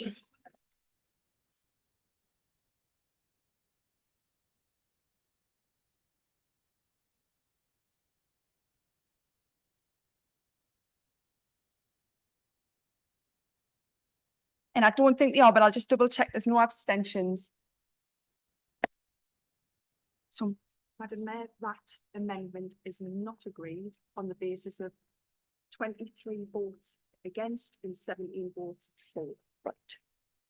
So Councillor Davies' amendment was not agreed, 23 to 17. So we will now take a vote on the original motion. We're still on the original motion unchanged, and another member may wish to speak right. or question on that. Right. Any questions or members wish to speak on the original motion? Councillor Francis. Thank you. I'll be really quick. The council, in the motion, it says council resolves to endorse its findings by, and part of the ask is, so Councillor Gibson's motion is asking for the lead member for neighbourhoods and climate change to write to the Prime Minister. So he's asking himself to do that thing, but surely he could just do anyway, or have already done. Bit of deja vu here, because one of the requests in this motion is calling for the Environment Agency to be properly resourced to deal with increasing issues relating to coastal water quality, just like the previous motion was asking the government to properly finance local delivery of net zero, which you all voted against. Ridiculous. And we've heard talk of the radical green agenda of the Labour government. Well, the Labour government's radically cut its funding for that, the £28 billion broken promise. So, I'll go back to Councillor Curtis's words. This motion is an endorsement by Councillor Gibson of his own report, the report of the committee that he chairs. It's self-congratulation, and he's saying in the speaking on it that the new Labour government's already looking at every aspect of this. So why is it even needed in this case? It is embarrassing. Thank you, Councillor Francis. Councillor Melling. Thank you, Madam Mayor. I would like to thank my colleague, Councillor Gibson, for bringing forward this motion on this crucial research.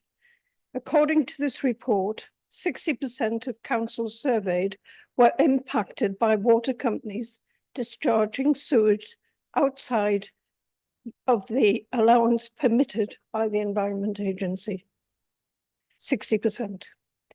This is an unacceptable statistic and represents a waste of council time and resources rectifying mistakes made by the water companies, which have gone too long being self-regulated and unaccountable.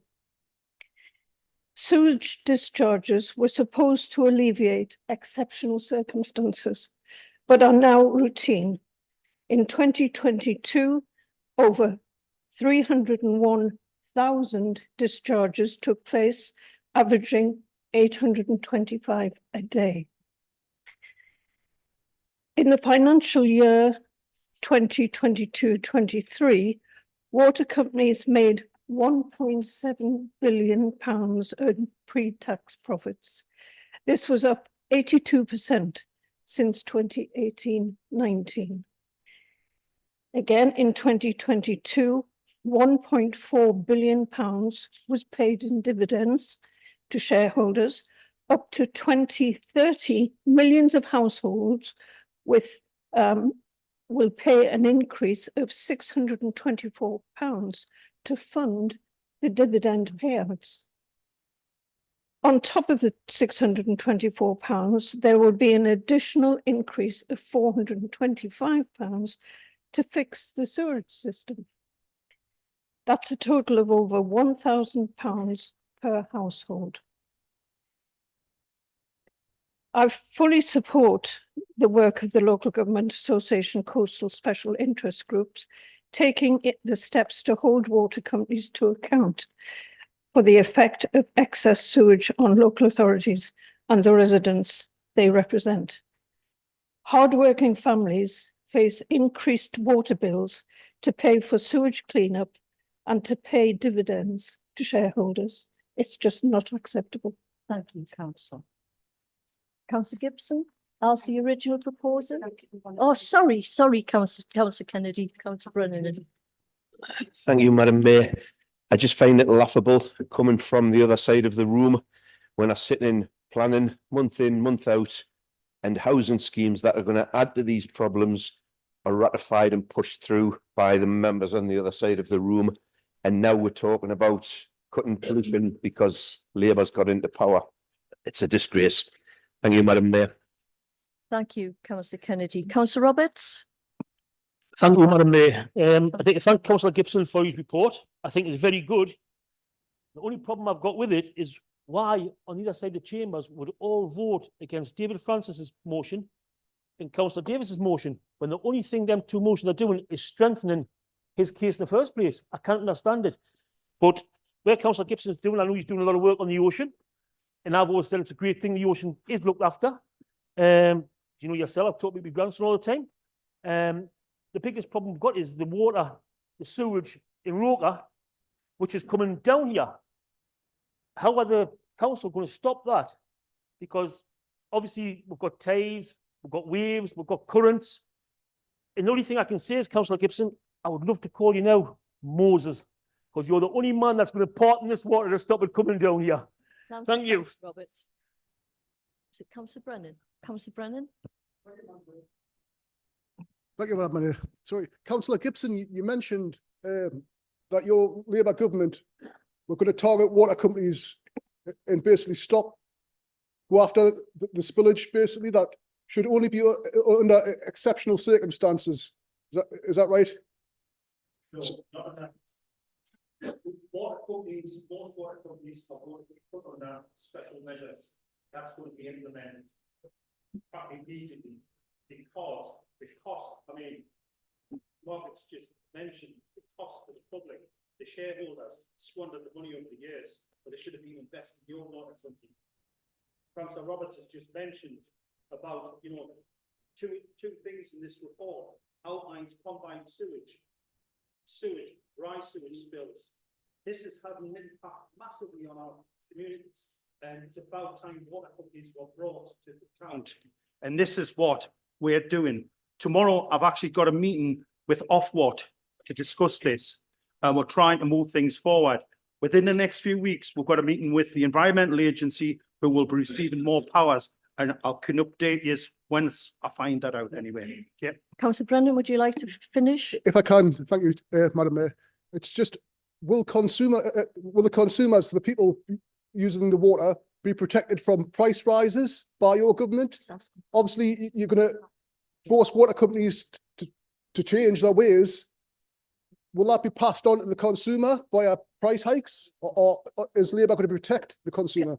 Councillor, it's not a question and answer, so I'm sure. Yes, thank you. Yes. Yeah, Councillor Gibson, would you like to wind up the debate? Yeah. I would like to thank everybody for contributing. As you heard, you know, about combined overflows, we hear from Mr. Latimer has been mentioned. You know, it's great concerns because it's affecting our tourism as well. 6 million people in the borough last year. You know, we had a blue flag beach. We haven't got a blue flag beach this year due to contamination. You know, water companies vandalising it. So there's 57 authorities, that's 1.6 million people are shouting about the ocean. And tonight, this report only this is just the beginning. It's just to ask you to endorse the beginning, the first steps. That's all it was, come to use to highlight it. Yeah, you know, you can come out with the moon and the cheese and everything, but it's in this report, the beginning of it. You know, it even talks about agriculture, it talks about plastics, microplastics. So that's all it was for, an endorsement to send to government when we write to government to highlight. Councillor Francis, yes, it will be mentioned. If members want to email us, by all means, send us what you think, and I'll submit it for you. That's not a problem. Thank you very much. I'm sorry, the debate is closed now. Councillor Gibson has drawn it. No, sorry. It's closed. So we are now going to take a vote. Is the original motion agreed? Agreed. Thank you, colleagues.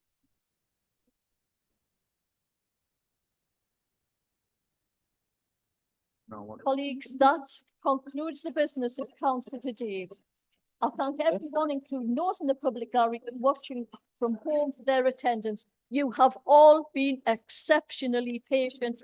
We have had some very important issues to debate and make decisions upon. So thank you all. Thank you, my political colleagues.